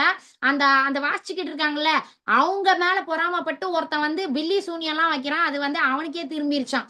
ஏன் அப்படின்னு நான் ஆராய்ச்சி பண்ண பார்த்தப்ப, அந்த ஆளு டெய்லியுமே பகவத்கீதை வாசிக்கிறாங்க. அதனால அந்த இன்னொருத்தன் இந்த ஆளுக்கு வச்சிருக்காங்க இல்லையா, அந்த பக்தருக்கு வச்சிருக்காங்க இல்லையா, அது வந்து ஒண்ணுமே இல்லாம மாறிடும். அட்டாக்கே பண்ண முடியாது. ஏன்னா பகவானோட ப்ரொடெக்ஷனுக்குள்ள வந்துடுறதுனால. இதெல்லாம் சின்ன சின்ன சின்ன சின்ன இதுதான் நான் சொல்றேன். இன்னும் நிறைய பலன்கள் இருக்கு. நம்ம பகவத்கீதை ஸ்லோகங்கள் வாசிக்கிறனாலையும் இப்ப நீங்க எல்லாரும் கேட்டுட்டு இருக்கீங்க, நம்ம சிரவணம் பண்ணிட்டு இருக்கோம், அதுக்குமே பலன்கள் உண்டு. அதுவும் இன்னைக்கு என்னது, ஏகாதசி. ஏகாதசி அன்னைக்கு நீங்க கேக்குறீங்க, அதுக்கும் இன்னும் பலன்கள் உண்டு. ஹரே கிருஷ்ணா. இப்போ அர்ஜுனனின் இப்ப வந்து இப்ப நம்ம சாப்டர் 1க்குள்ள நம்ம போக போறோம். இப்ப அர்ஜுனர் வந்து என்னன்னா மேலோட்டமா அப்படியே ஜிஸ்ட் ஆஃப் த ஸ்டோரி மாதிரி சொல்றேன். படைகள் 2 படைகளும் வந்து நின்னுடுது. இருங்க, அந்த சுருக்கம் சொன்னா இன்னும் கூட கொஞ்சம் உங்களுக்கு இதா இருக்கும். ஹரே கிருஷ்ணா. சரி வரட்டும். இப்ப ஃபர்ஸ்ட் 11 ஸ்லோகம்ஸ்ல பாத்தீங்கன்னா யார் யாரெல்லாம் இருக்காங்க, அந்த நிறைய பேரோட பேரு, வீரர்கள் பேரு, முக்கியமான வீரர்கள் அவங்களோட பேரு அதெல்லாமே வரும். அதுக்கப்புறம் பாத்தீங்கன்னா பகவான் கிருஷ்ணர் வந்து எப்படி அவரோட பக்தர்களை காப்பாத்துறாங்க அத பத்தின விஷயங்கள் எல்லாமே கொஞ்சம் ஸ்லோகம்ஸ்ல விவரிச்சிருப்பாங்க. அடுத்தது கடைசி, அதாவது 28ல இருந்து 46வது ஸ்லோகம் வரைக்கும் இந்த உலகத்துல கண்டிப்பா துன்பம் கண்டிப்பா உண்டு, அந்த துன்பம் இல்லாம அப்படிலாம் லைஃபே கிடையாது அப்படின்ற மாதிரி இந்த ஃபர்ஸ்ட் சாப்டர் ஃபுல்லாவே இருக்கும். சோ இப்ப வந்து அர்ஜுனர் என்ன, இப்ப போர் 2 பக்கமும், பாண்டவர்கள் ஒரு பக்கம், கௌரவர்கள் ஒரு பக்கம், 2 பேரும் இருக்காங்க. இப்ப அர்ஜுனர் வந்து சாரதியா இருக்கிறது யாருன்னா நம்ம பகவான். இப்ப அர்ஜுனர் சொல்றாரு, பகவானே நீங்க வந்து ரதத்தை அங்க கொண்டு போய் நிப்பாட்டுங்க. என்ன என்ன என்ன அப்போஸ் பண்ணி சண்டை போடுற யாரெல்லாம் வந்திருக்காங்க, துரியோதனனுக்கு சப்போர்ட்டிவா யாரெல்லாம் வந்திருக்காங்கன்னு நான் பார்க்கணும். அதனால ரதத்தை கொண்டு போய் அங்க நிப்பாட்டுங்க அப்படின்ட்டு அர்ஜுனர் சொல்வாரு. அதனால பகவானும் பாருங்க ரதத்தை கொண்டு போய் அந்த பக்கம் நிப்பாட்டுவாங்க. கிருஷ்ணர் இரு படைகளுக்கும் நடுவில் தேரை ஓட்டினார். குருக்ஷேத்திர போரில் போராட அர்ஜுனன் சிரமப்பட்டார். அவர் ஸ்ரீ கிருஷ்ணரிடம் சரணடைந்தார். இதன் விளைவாக இந்த பகவத்கீதை பேசப்பட்டது. சோ பகவத்கீதை ஏன் பேசுனாங்க அப்படின்றது அதுக்கான காரணம். இப்ப வந்து ரதத்தை கொண்டு போய் அங்க நிப்பாட்டிடுறாரா, அர்ஜுனருக்கு பாக்குறான் ஆப்போசிட்ல இருக்கிறதெல்லாம் யாரு, தாத்தா. என் தாத்தா இருக்காங்க, என் குரு, எனக்கு சின்ன வயசுல இருந்து. ஏன்னா அவங்க எல்லாருமே சத்திரியர்கள் இல்லையா, மன்னர்கள் அவங்க எல்லாம். அவங்க அந்த காலத்துல திடீர்னு யாராவது வந்து அட்டாக் பண்ணா இவங்க ரெடியா இருக்கணும். இவங்க வந்து நான் சோல்ஜர்ஸ், நீ போய் அட்டாக் பண்ணு, நான் ஹாயா இருப்பேன் அப்படிலாம் இல்ல. அந்த ராஜாக்களும் சின்ன வயசுல இருந்தே ட்ரைனிங்கும் இருக்கும் அவங்களுக்கு, அந்த எல்லா பயிற்சியும் அவங்களுக்கு கொடுக்கப்படும். சோ அவங்க குருகுலம்ல போய் அந்த துரோணாச்சாரியார் கிட்ட, அப்புறம் இன்னொரு ஆச்சாரியார் இருக்காங்களே, சோ அவங்க எல்லார்கிட்டயும் கத்துக்குவாங்க. சோ இவன் வந்து பாக்குறான், அர்ஜுனர் வந்து பாக்குறாரு ஆப்போசிட்ல இருக்கிறது யாரு, அவரோட குருமார்கள் இருக்காங்க, தாத்தா இருக்காங்க, சகோதரர் முறையில இருக்கிறவங்க எல்லாருமே இருக்காங்க. அதனால அவன் என்ன ஆயிடுறான், ஐயோ இவங்களை எதிர்த்துட்டு நான் சண்டை போடணுமா, அவ்வளவுதான், ஃபுல் அண்ட் ஃபுல் புலம்பல் ஸ்டார்ட் ஆகும் அர்ஜுனரோடது. அர்ஜுனனின் கவலை. சோ இந்த சாப்டர் 1 ஃபுல்லாவே அர்ஜுனரோட புலம்பல் தான். ஆனா இது ஏன் ஃபர்ஸ்ட் சாப்டரே இப்படி இருக்கே அப்படின்னா, அதனாலதான் பகவத்கீதையே வந்தது. Arjunar on behalf of all of us தான். அர்ஜுனர் வந்து குடாகேஷன்னா தூக்கத்தை ஜெயிக்கிறவன். நம்மளால தூங்காம இருக்க முடியுமா, அது நீங்க யோசிச்சு பாருங்க. அர்ஜுனர் வந்து அவ்வளவு போக்கஸ்டான ஒரு ஆளு. அவருக்கு ஏதாவது ஒரு விஷயம் வேணும், அவரோட குருவே சொல்றாங்க, நீ வந்து பிராக்டிஸ் பண்ணு, கரெக்டா குறி பார்த்து, ஒரு பறவையா, ஒரு மரத்துக்கு தூரத்துல ஒரு மரம் இருக்கு, மத்தவங்க எல்லாம் குறி பார்த்து அடின்னு சொன்னா மரம் மட்டும்தான் தெரியுதுன்னுவாங்க. அர்ஜுனர் எவ்வளவு போக்கஸ்டுனா, மரத்துல கிளையில ஒரு பறவை இருக்கு, அந்த பறவையோட கண்ணு குறி பார்த்து நான் வில்ல விடுறேன், அம்ப விடுறேன் அப்படின்னு சொல்ற அளவுக்கு போக்கஸ்டான ஒரு ஆளு அர்ஜுனர். அப்புறம் அப்கோர்ஸ் கிருஷ்ண பக்தர் அண்ட் குடாகேஷன். ஏன் அப்படி சொல்றாங்கன்னா, அவர் தூக்கத்தை ஜெயித்தவர். தூக்கத்தை கூட விட்டுட்டு நான் வந்து நீ போராடு அப்படின்னு சொன்னா போராடுவாரு. அந்த அளவுக்கு பட்ட ஸ்ட்ராங்கான ஒரு பர்சனாலிட்டி. அவரே டவுன் ஆகுறாரு. அப்ப அவனே டவுன் ஆகுறாருன்னா அப்ப நம்ம எல்லாம் ஏமாத்துறோம், நம்மளும் டவுன் ஆகும். ஆனா நம்ம என்ன கவலைப்பட வேணாம், பகவான் இருக்காங்க. பகவானோட உதவியோட நம்ம கண்டிப்பா எப்பேற்பட்ட சிச்சுவேஷனா இருந்தாலும் அதை நம்மளால ஹேண்டில் பண்ண முடியும். அதுதான் நம்ம இந்த பகவத்கீதை மூலியமா தெரிஞ்சுக்க போற விஷயம். ஹரே கிருஷ்ணா. இப்ப பாருங்க, இப்ப பகவான் வந்து ரதத்தை நடுல, இந்த பாண்டவர்களுக்கும் கௌரவர்களுக்கும் நடுல ரதத்தை விட்டுறாங்க. இந்த ஒரு இத 3 பேர் மேல இருக்கிறது திருதராஷ்டிரன், நடுவுல இருக்கிறது துரியோதனன், கீழே தலையில கை வச்சிட்டு இருக்கிறது அர்ஜுனர். அர்ஜுனர் என்ன நினைக்கிறாரு, ஐயோ என்னோட ரிலேட்டிவ்ஸ் இவனுங்க, என் ரிலேட்டிவ்ஸ நான் சண்டை போட்டு என்னோட குருமார்களை நான் கொன்னுட்டு நான் என்ன சந்தோஷத்தை அனுபவிக்க போறேன், இவங்க எல்லாரும் கூடயும் சேர்ந்து நான் சந்தோஷமா ராஜ்யத்தை ஆளணும்னு தானே நினைக்கிறேன், ஆனா இவங்களெல்லாம் கொன்னுட்டு எனக்கு என்ன சந்தோஷம் இருக்க போகுது அப்படின்னு இவரு நினைக்கிறாரு. துரியோதனனுக்கு என்ன நினைப்பு, அவன் எல்லாமே அவன் தான் வச்சுக்கிட்டு இருக்கான். இவங்களுக்கு எந்த நிலத்தையும் நான் கொடுக்க மாட்டேன்னு அத்தனை இந்த போர்க்களத்துக்கு வர்றதுக்கு முன்னாடி பகவானே 2 தடவை தூதுவரா போய் இந்த பிரச்சனை இந்த போரே வேணாண்டா, நீ அவங்களுக்கு கொடுத்துரு, அவங்களுக்குன்ட்டு இருக்கிற அந்த 5 கிராமத்தை கொடுத்துரு, இந்த சண்டையே வேணான்னு அவரே போயிருக்காரு.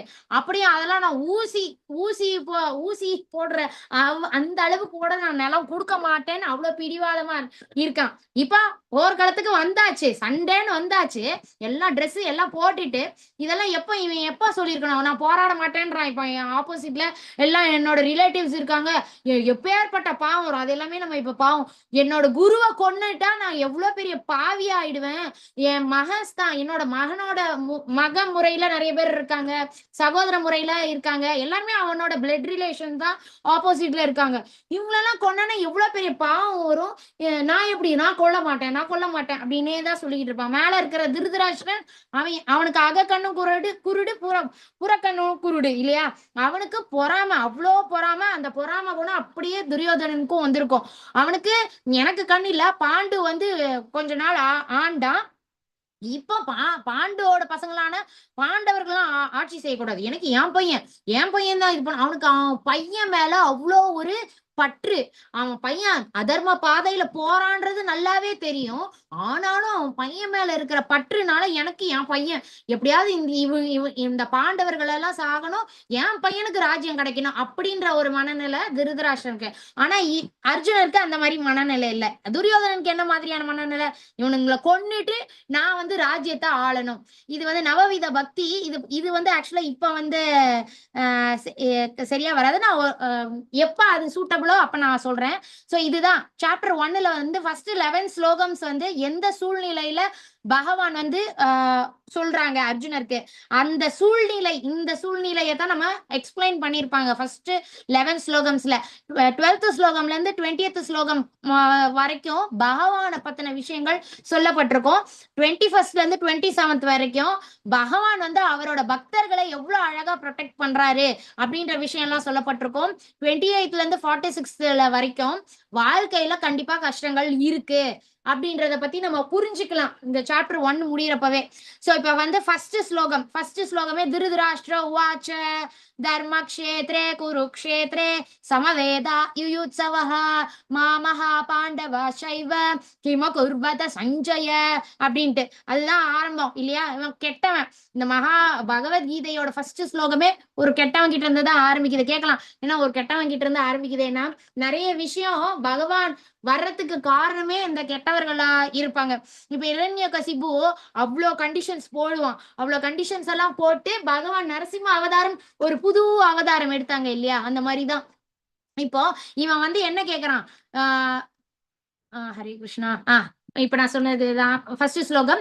சோ சஞ்சயன் திருதராஷ்டிரனோட இவரு சாரதி. இப்ப எப்படி அர்ஜுனருக்கு ரத சாரதியா பகவான் இருந்தாங்களோ அந்த மாதிரி சஞ்சயன் தான் திருதராஷ்டிரனுக்கு ரத சாரதியா இருந்தவர், அமைச்சரா இருந்தவர். வியாசரோட சீடர்ன்றனால அவருக்கு இப்ப நம்ம புரி ரத யாத்திரைய லைவா நம்ம உலகத்துல எங்க இருந்தாலும் புரியல நடக்கிறத நம்ம பார்க்கலாம் இல்லையா.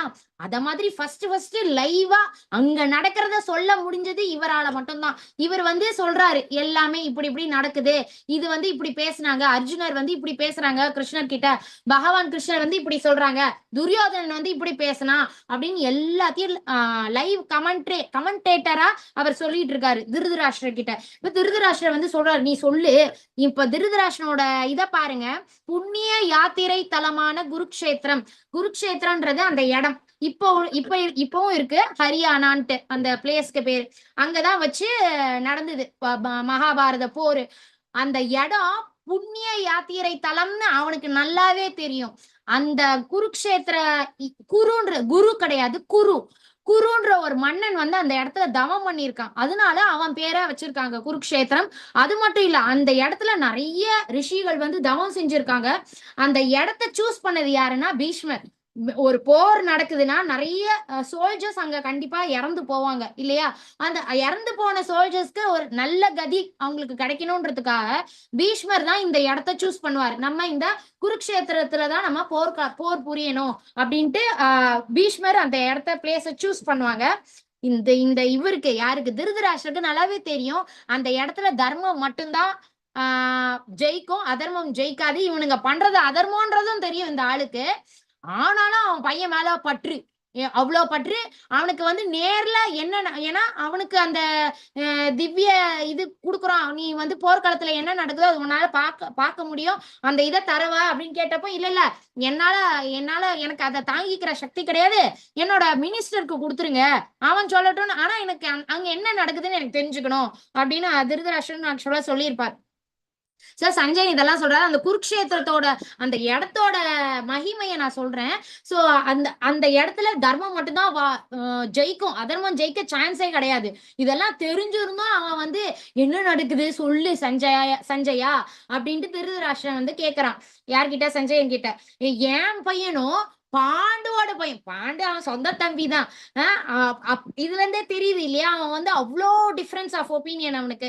என் மகன்களும் பாண்டவின் புதல்வரும் என்ன செஞ்சுட்டு இருக்காங்க, இப்ப என்ன பண்ணிட்டு இருக்காங்கன்னு அப்படின்ட்டு அவன் கேக்குறான். இப்ப இனிமேல் வரக்கூடியது எல்லாமே சஞ்சயன் சொல்லுவான். குருஷேத்திரத்தின் மகிமை நான் இப்ப சொல்லிட்டேன். திருதராஷ்டிரன் நான் மற்றும் எனது என்ற மனப்பான்மை அவனுக்கு. நான் என் பையன். சோ இதுதான் நம்ம பார்க்க போறது. இப்ப வந்து ஒரு போலீஸ்காரர் இருக்காரு, அவர் வந்து அவரோட பையனா இருந்தாலுமே அவங்க தப்பு பண்ணாங்க அப்படின்னா தண்டனை கண்டிப்பா கொடுத்துதான் ஆகணும். சோ நம்ம அதை விட்டுட்டு இல்ல அவன் எனக்கு 15 வருஷமா நான் வந்து எங்களுக்கு குழந்தையே இல்ல, நாங்க தவம் இருந்து பெத்த பையன், அவன் தப்பு பண்ணான்னா பரவாயில்ல, தப்பு பண்ணட்டும் அப்படின்னு விட்டுட்டு இருந்தோம்னா கண்டிப்பா அழிவு நிச்சயம். அதுதான் நம்ம இங்க பகவத்கீதை மூலியமா நம்ம புரிஞ்சுக்கிறது. இது வந்து என்னென்ன பொருட்கள் எடுத்து செல்வோம் என்று பட்டியலிடவும், அதாவது நம்ம கோயிலுக்கு போறோம்னா என்ன மாதிரியான பொருட்கள் செய்வோம், இது ஏன் இங்க போட்டிருக்காங்கன்றது தெரியல. சில ஸ்லைட்ஸ் வந்து கொஞ்சம் இதா இருக்கும். ஹரே கிருஷ்ணா. இடம் நமது உணர்வில் பாதிப்பை உண்டு செய்கிறது. சோ நம்ம இப்போ கோயிலுக்கு போனோம்னா அந்த கோயில் அந்த கிருஷ்ண இப்போ அந்த கடவுள் பக்தியோட இருப்போம். சோ வேற மத்த இடத்துக்கு எல்லாம் போனோம்னா கொஞ்சம் அந்த பக்தியோட எல்லாம் இருக்க மாட்டோம் இல்லையா? சோ அந்த இதுக்கு சொல்ல வராங்கன்னு நினைக்கிறேன். ஹரே கிருஷ்ணா. இப்ப மறுபடியும் பார்ப்போம். குருக்ஷேத்திரத்தின் மகிமைகள் நான் சொல்லிட்டேன்.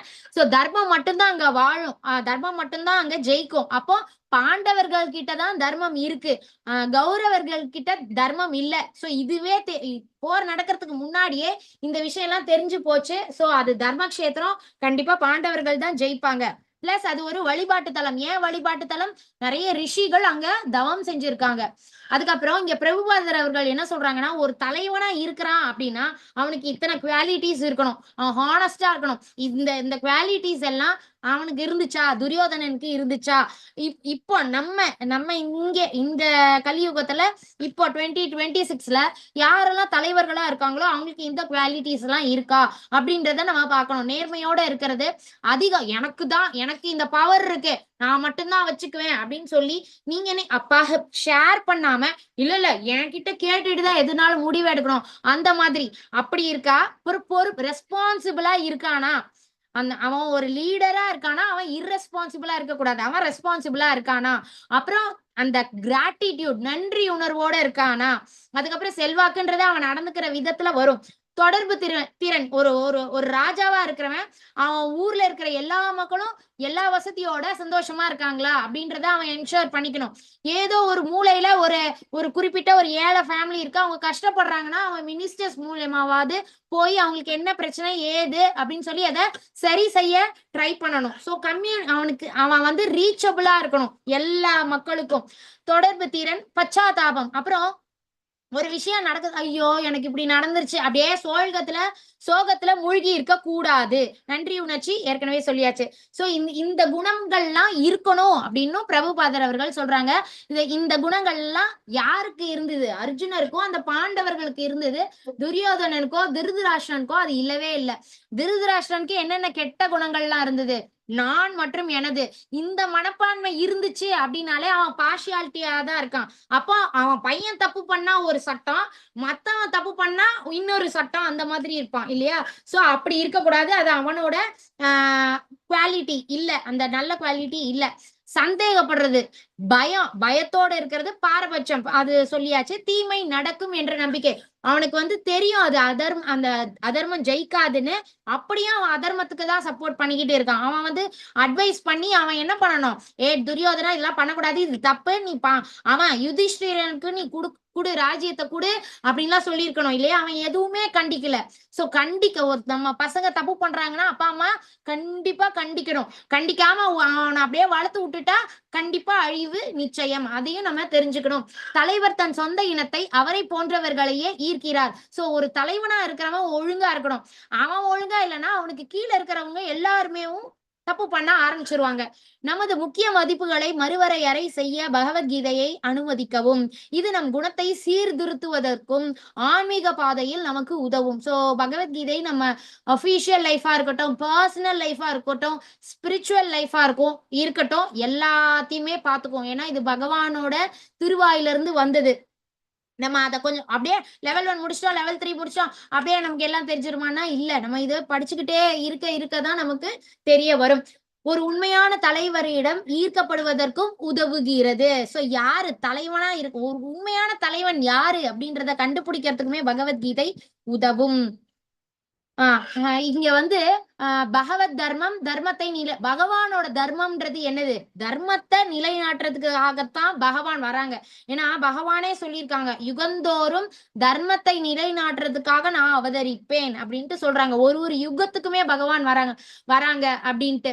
சிறந்த தோட்டக்காரர், தர்மத்தின் தந்தை ஸ்ரீ கிருஷ்ணர். சோ இங்க வந்து குருக்ஷேத்திரம் அந்த போர்க்களத்துல அதர்மவாதிகள் தர்மத்துல நிக்கிறவங்க 2 பேரும் சண்டை போடுறாங்க. அதுல அதர்மவாதிகள் எல்லாரையும் கம்ப்ளீட்டா அழிச்சு தர்மத்தை நிலைநாட்டுறதுக்காக தான் பகவானோட அவதாரமே. ஏன்னா பூமி மாதா அழுதுகிட்டு போறாங்க இல்லையா? சோ கிருஷ்ண அவதாரம் அதனாலதானே வந்தது. அதர்மவாதிகள் நிறைய பேர் இருக்காங்க, அவங்களோட பாரத்தை என்னால சுமக்க முடியலன்னு தானே அவங்க போய் அழுறாங்க. அப்பந்தான் பகவான் வந்து நான் கிருஷ்ணாவதாரம், நான் கிருஷ்ணரா நான் பூமிக்கு வரப்போறேன். என்னோட அம்மா வந்து தேவகி மாதா வசுதேவருக்கு நான் வந்து மகனா பிறக்க போறேன், ஜெயில பறக்க போறேன். அவர் பேர் என்ன, ஆதிசேஷன் வந்து பலராமரா வருவார். எல்லா பிளானும் மேல வச்சே சொல்லிடுவாரு பகவான். ஓகேங்களா? சோ வயல்ன்றது எதுனா ஒரு வயல்ல நல்ல ஒரு அரிசியா இருக்கட்டும், இல்ல கோதுமை, எந்த ஒரு இதா இருக்கட்டும், நல்லா வளர்றப்போ களைகள்னு நிறைய வரும், நிறைய செடி வளரும். அப்ப அந்த களைகளை நம்ம கண்டிப்பா எடுத்துதான் ஆகணும். அந்த களைகளை எடுக்கலன்னா இந்த நல்லா வளரக்கூடிய அந்த தானிய அந்த அரிசி அந்த இதா இருக்கட்டும், அதை வளர விடாது. எல்லா சத்தும் இந்த களைகளே எடுத்துக்கும் இல்லையா? அதே மாதிரி களைகள் மாதிரி இருக்கிற இந்த அதர்மவாதிகளை பிடுங்கி எடுக்கணும். அதை பிடுங்கி எடுக்கிறதுக்கு தான் பகவான் வராங்க. ஓகேங்களா? சோ அதுதான் கலைகளா இருக்கிறது. இங்க யாருன்னா திருதராஷ்டிரனும் அவனோட பசங்களும், கௌரவர்கள் எல்லாமே. நெல் பயிர் செழித்து வளர்தல் தர்மவானான யுதிஷ்டர். சோ ஒரு நல்ல பச்சை பசேல்னு நிறைய இடத்துல நம்ம வயல்கள் பார்க்கலாம் இல்லையா? சோ அந்த கலைகள்லாம் எடுத்துட்டா அவ்வளவு அழகா பசுமையா இருக்கும் இல்லையா? சோ யுதிஷ்டிரனோட ஆட்சி வந்ததுன்னா அப்படிதான் இருக்கும், தர்மத்தோட எல்லாம் சந்தோஷமா நல்ல பசுமையா இருக்கும். சோ அதுக்காக தான் பகவான் வராங்க. ஓகேவா? அவர் வந்து ஒரு சிறந்த தோட்டக்காரன். யாரே பகவான். அதை வந்து கம்பேர் பண்ணியிருக்காங்க. இப்ப செகண்ட் ஸ்லோகம்ல சஞ்சயன் வந்து சொல்றாரு, திருஷ்ட்வா து பாண்டவாணி கம்யூடம் துர்யோதனஸ்ததா ஆச்சாரியம் உபசங்கம்ய ராஜா வஜனம் அப்ரவீத். இதுல வந்து சஞ்சயன் வந்து ராஜான் துரியோதனா சொல்றாரு, மன்னரே, பாண்டுவின் மகன்களால் அணிவகுக்கப்பட்ட படையை மேற்பார்வையிட்ட பிறகு மன்னன் துரியோதனன் தன் ஆசிரியரை அணுகி பின்வருமாறு, அதாவது ஏன்னா சஞ்சயன் வந்து திருதராஷ்டிரர் கிட்ட தானே வேலை பாக்குறாரு, அவர் பையனை வந்து அப்படித்தானே அட்ரஸ் பண்ண முடியும். அதனால உங்க துரியோதன மகாராஜா வந்து அவரோட குருவான துரோணாச்சாரியார் கிட்ட இப்படி எல்லாம் பேசுறாங்க அப்படின்னு சொல்லி திருதராஷ்டிரர் கிட்ட சொல்லிட்டு இருக்காரு. துரியோதனோட வேர்ட்ஸ் எப்படி இருக்குன்னா அவரை உசுப்பேத்துற மாதிரி வேர்ட்ஸ். ஏன்னா துரோணாச்சாரியார் வந்து சின்ன வயசுல பாண்டவர்கள் கௌரவர்கள் எல்லாருக்கும் நல்லா சொல்லி கொடுத்துருக்காரு. அந்த ஒரு ராஜாக்குள்ள அந்த எப்படி போர் புரியணும், சோ அது எல்லாமே ட்ரைனிங் நல்லா கொடுத்துருக்காரு. இந்த துரியோதனன் வந்து அவருக்கு அந்த ஒரு சாஃப்ட் கார்னர் இருக்கும் இல்லையா, பாண்டவர்கள் கிட்ட ஒரு சாஃப்ட் கார்னர் இருக்கும் இல்ல, அத போக்கணும். அத போக்கி நல்லபடியா இவன் பக்கம் இவனுக்கு சாதகமா இவர் சண்டை போடணுன்றதுக்காக அவர்கிட்ட உசுப்பேத்துற மாதிரி சில வேர்ட்ஸ் எல்லாம் சொல்லுவான். அதுதான் நம்ம பார்க்க போறோம். சோ இங்க பிரபு பாத்திர என்ன சொல்றாங்கன்னா, இது அந்த காலத்துல நடந்தது இல்லை, இந்த காலத்துலயும் அப்படி நிறைய பேர் இருக்காங்க. சோ அது எல்லாமே நம்ம தான் கண்டுபிடிச்சா நம்ம கிட்டேயும் பேசிட்டு இன்னொரு குரூப் ஆஃப் பீப்புள் கிட்டயும் போய் பேசிட்டு ஃபன் பண்றவங்க எல்லாம் நிறைய பேர் இருக்காங்க. சோ அந்த மாதிரிப்பட்ட மக்கள் கிட்ட இருந்து நம்ம தான் ஜாக்கிரதையா இருக்கணும். அதாவது இதுல வந்து என்ன என்ன சொல்றாங்கன்னா, துரியோதனன் நீங்க எங்க எல்லாருக்கும் நல்லா சொல்லி கொடுத்தீங்களே, அதுல அதாவது திருப்பத மகாராஜாவோட பையனான பேர் என்ன, திருஷ்டத்யும்னன் அவன் தான் வந்து படைத்தளபதி அந்த பாண்டவர்களுக்கு. அவன் எவ்வளவு அழகா அவனோட சேனைய வச்சிருக்கான் பாத்தீங்களா, நீங்க எவ்வளவு நல்லா சொல்லி கொடுத்தீங்க பாருங்க, உங்களுக்கு ஆப்போசிட்ல அவன் நிக்கிறான். அவரை எந்த இதுல இப்பவும் அந்த மாதிரி கேரக்டர்ஸ் நம்ம லைஃப்ல பாக்கலாம். எந்த விதத்துல எந்த பாயிண்ட் டச் பண்ணா நமக்கு கோவமே படாதவங்களா இருப்பாங்க. ஒரு குறிப்பிட்ட பாயிண்ட பத்தி பேசணும் அப்படின்னா அவங்க கோவப்பட ஆரம்பிச்சிருவாங்க. சோ அந்த மாதிரி கேரக்டர் துரியோதனன். ஏன்னா அவனுக்கு சண்டை போட வைக்கணும் இவரை துரோணாச்சாரியார, அதனால இப்படி பேசலாம். இந்த ஸ்லோகம்ல தனது படையை பற்றி அவன் வந்து சொல்றப்போ, ஆக்சுவலா பாத்தீங்கன்னா கௌரவர்களுக்கு தான் நிறைய படை இருக்கு, பாண்டவர்களுக்கு கம்மி படை தான். அதனால அவன் வந்து ரொம்ப பெருமை பீத்திக்கிறான். நம்ம படைகள்ல இருக்கிற வீரர்கள்லாம் நம்ம கிட்ட அவ்வளவு பெரிய வீரர்கள், மாபெரும் வீரர்கள்லாம் இருக்காங்க, தோல்வியே சந்திக்காத வீரர்கள்லாம் இருக்காங்க அப்படின்றதெல்லாம் அவனை பத்தியே பெருசா பேசிக்கிறான். அதுக்கப்புறம் தற்பெருமை பாதுகாப்பின்மையின் அறிகுறி, இதுவுமே நேற்றுக்கு உள்ள கிளாஸ் அந்த இன்ட்ரோடக்ஷன் பார்ட்ல பார்த்தோம். யாரெல்லாம் ரொம்ப தன்னை பத்தியே நான் எப்படி தெரியுமா, நான் நினைச்சா இப்படி பண்ணிடுறேன், தன்னை பத்தியே ரொம்ப பெருமை பேத்திக்கிறாங்கன்னா ஆக்சுவலா அவங்க இன்செக்யூர்டா இருக்காங்கன்னு அர்த்தம். அவங்கள பத்தி முழு நம்பிக்கை இல்ல. சோ அதனால அப்படிப்பட்டவங்க தான் ரொம்ப அவனுக்கு, ஏன்னா உள்ளுக்குள்ள கொஞ்சம் பயமும் கொஞ்சம் இல்ல பயம் இருக்கு அவனுக்கு. அதே சமயத்துல நிறைய பொறாம அந்த மாதிரி நிறைய தீய குணங்களும் இருக்கு. அதை பத்தி எல்லாமும் நம்ம பார்ப்போம். சந்தேகப்படுதல் இவனுக்கு வந்து சந்தேகம். இவர் வந்து சின்ன வயசுல இருந்தே பாண்டவர்கள் கௌரவர்கள் எல்லா பிள்ளைகளுக்கும் நல்லா கத்து கொடுத்தாரு. ஆனாலும் அர்ஜுனர் ரொம்ப பிடிக்கும் துரோணாச்சாரியாருக்கு. ஏன்னா சின்ன வயசுல ஒரு சம்பவம் வந்தது. அதாவது ஒரு தண்ணி குளிச்சிட்டு இருப்பாங்க. அப்போ ஒரு முதல்ல வந்து அவரை அட்டாக் பண்ண பார்க்கும். அப்ப அர்ஜுனன் விழுந்து குளிச்சு காப்பாத்திடுவான் இந்த முதல்ல கிட்ட இருந்து. இவருக்கு அதுல இருந்து அர்ஜுனனை ரொம்ப பிடிக்கும். யாருக்கு, துரோணாச்சாரியாருக்கு. இது இவனும் தான் இருந்தான். இவன்லாம் ஒரே ஓட்டமா ஓடி போயிட்டான் துரியோதனன். அதனால அவருக்கு சின்ன வயசுல இருந்தே அர்ஜுனனை ரொம்ப பிடிக்கும். யாருக்கு, துரோணாச்சாரியாருக்கு. அதனால இவனுக்கு என்னன்னா, அர்ஜுனன் இவருக்கு நம்ம குருக்கு ரொம்ப பிடிக்கும், அதனால சும்மா பேருக்குன்னு சண்டை போட்டுட்டு அவங்கள ஜெயிக்க விட்டுற கூடாதே அப்படின்ற ஒரு நல்ல எண்ணம் துரியோதனனுக்கு. அதனால அவரை உசுப்பேத்துறான். நீங்க எவ்வளவு அழகா ட்ரெயின் பண்ணீங்க, அவன் பாருங்க திருப்பதன் இல்ல திருஷ்டத்யும்னன், திரௌபதியோட சகோதரன், எவ்வளவு அழகா சேனைய வந்து நிப்பாட்டி இருக்கான் பாருங்க உங்களை அட்டாக் பண்றதுக்கு அப்படின்னு சொல்றான். சந்தேகம் நாம் சிலரை இழக்கிறோம், அன்புக்குரியவர்களை புண்படுத்துகிறோம். சந்தேகம்ன்றது வந்து ஒரு கெட்ட புத்தி. அது நம்ம சந்தேகத்தை வச்சுக்க கூடாது. அந்த சந்தேக புத்தினால நான் அன்பா இருக்கிறவங்க கூட பிரிஞ்சு போயிடுவாங்க. அதுக்குமே நம்ம இந்த காலகட்டத்துல கூட நிறைய சிச்சுவேஷன்ஸ் அதெல்லாம் இருக்கு. இப்ப இது ஃபுல்லாவே துரியோதனன் சொல்றான். அந்த பேரெல்லாம் வருது. அந்த சேனையில் பீமனுக்கும் அர்ஜுனனுக்கும் சமமான வில்லாளிகள் பலரும் இருக்கின்றன, அவங்க பேரெல்லாம் வருது. இது எல்லாத்தையும் சொல்லிட்டு அவன் சொல்றான், பிராமணரில் சிறந்தவரை தாங்கள் தெரிந்து கொள்வதற்காக எனது சேனையை வழிநடத்தும் தகுதி வாய்ந்த நாயகர்களை பற்றியும் அவன் அவ்வளோ பெருசா சொல்றான். துரியோதனன் இதெல்லாத்தையும் சொல்லிக்கிட்டு இருக்கான். இப்ப வந்து நீங்க என்ன பண்ணணும்னா பீஷ்மரை ப்ரொடெக்ட் பண்ணணும். பீஷ்மர் அவனுக்கு வந்து துரியோதனனுக்கு பீஷ்மர் இருக்கிறது ரொம்ப அவனுக்கு அப்படி ஒரு நினைப்பு. பீஷ்மர் இருக்காரு, நமக்கு தான் வெற்றி. அது உண்மையும் கூட.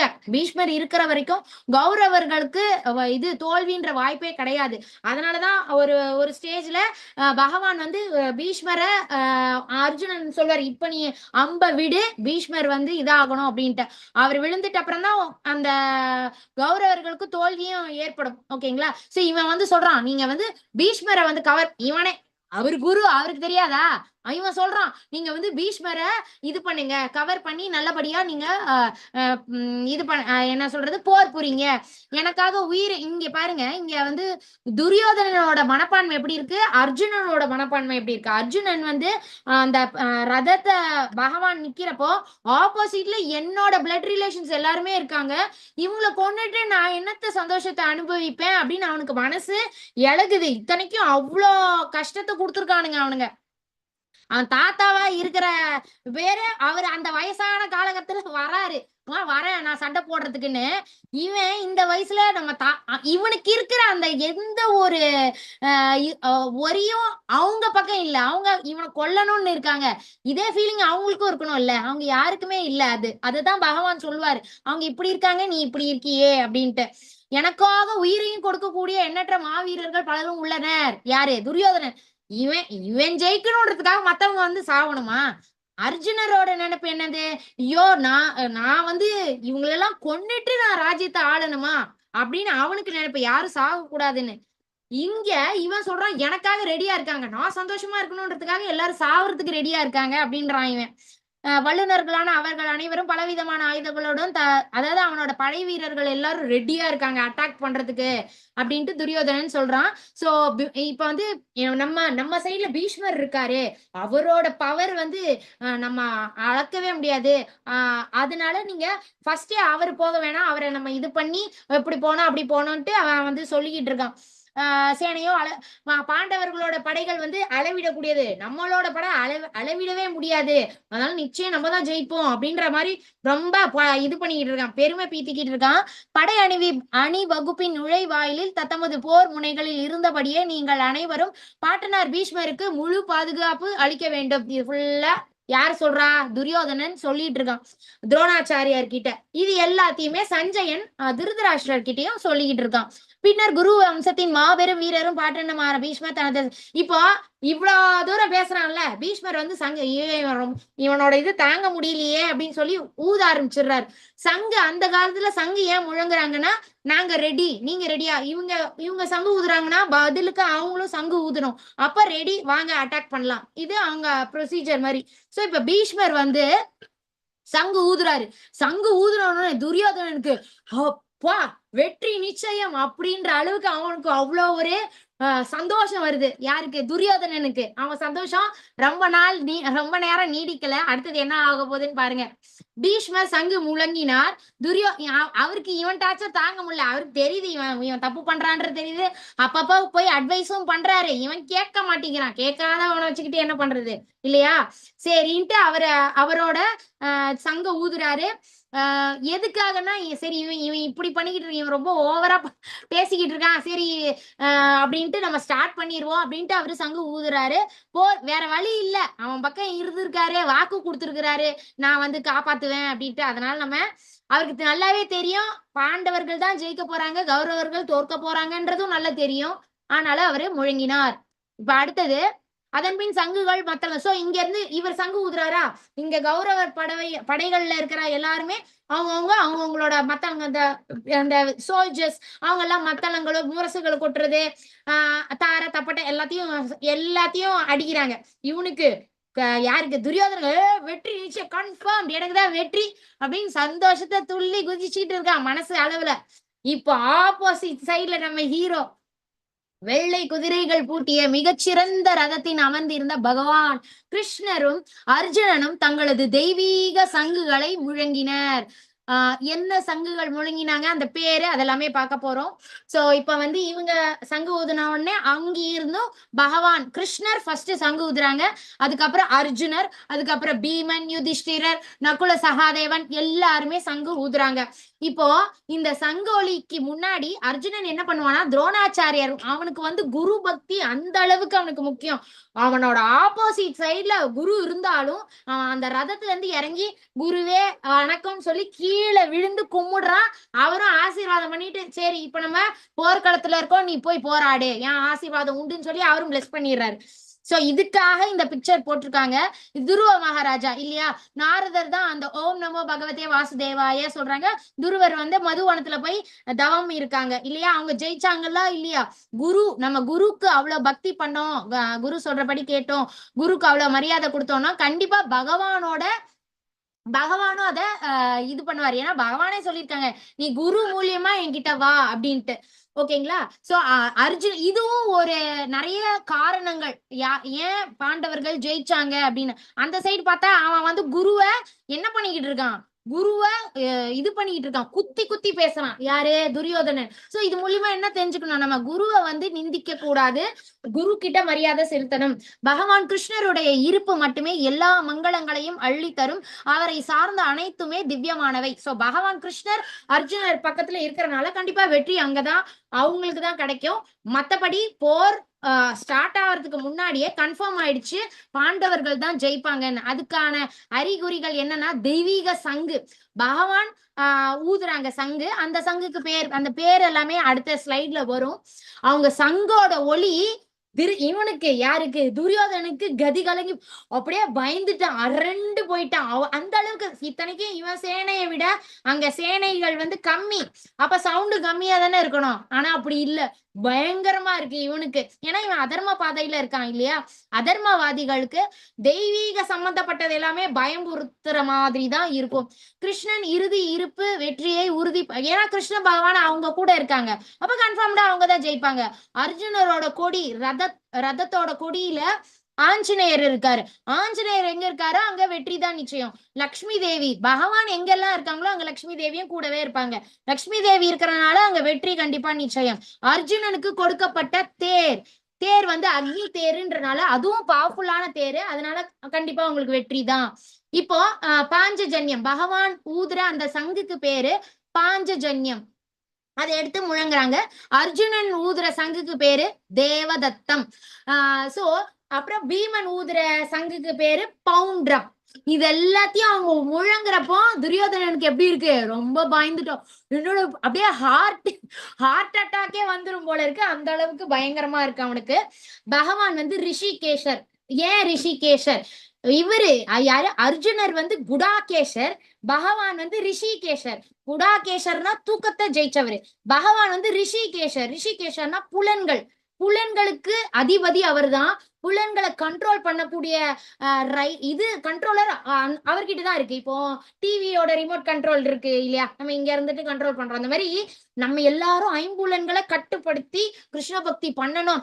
நான் பண்ணிடுவேன், அதெல்லாம் எனக்கு கிருஷ்ணரோட ஹெல்ப் எல்லாம் வேணாம், நான் பண்ணிடுவேன் அப்படின்னு இருந்தேன். அப்படியே தங்கம் பண்ணு நீயே பண்ணுன்னு பகவான் சிரிச்சுக்கிட்டு இருப்பாங்க, நம்மளால ஒண்ணுமே பண்ண முடியாது, பார்த்தா விழுந்துகிட்டே இருப்போம்.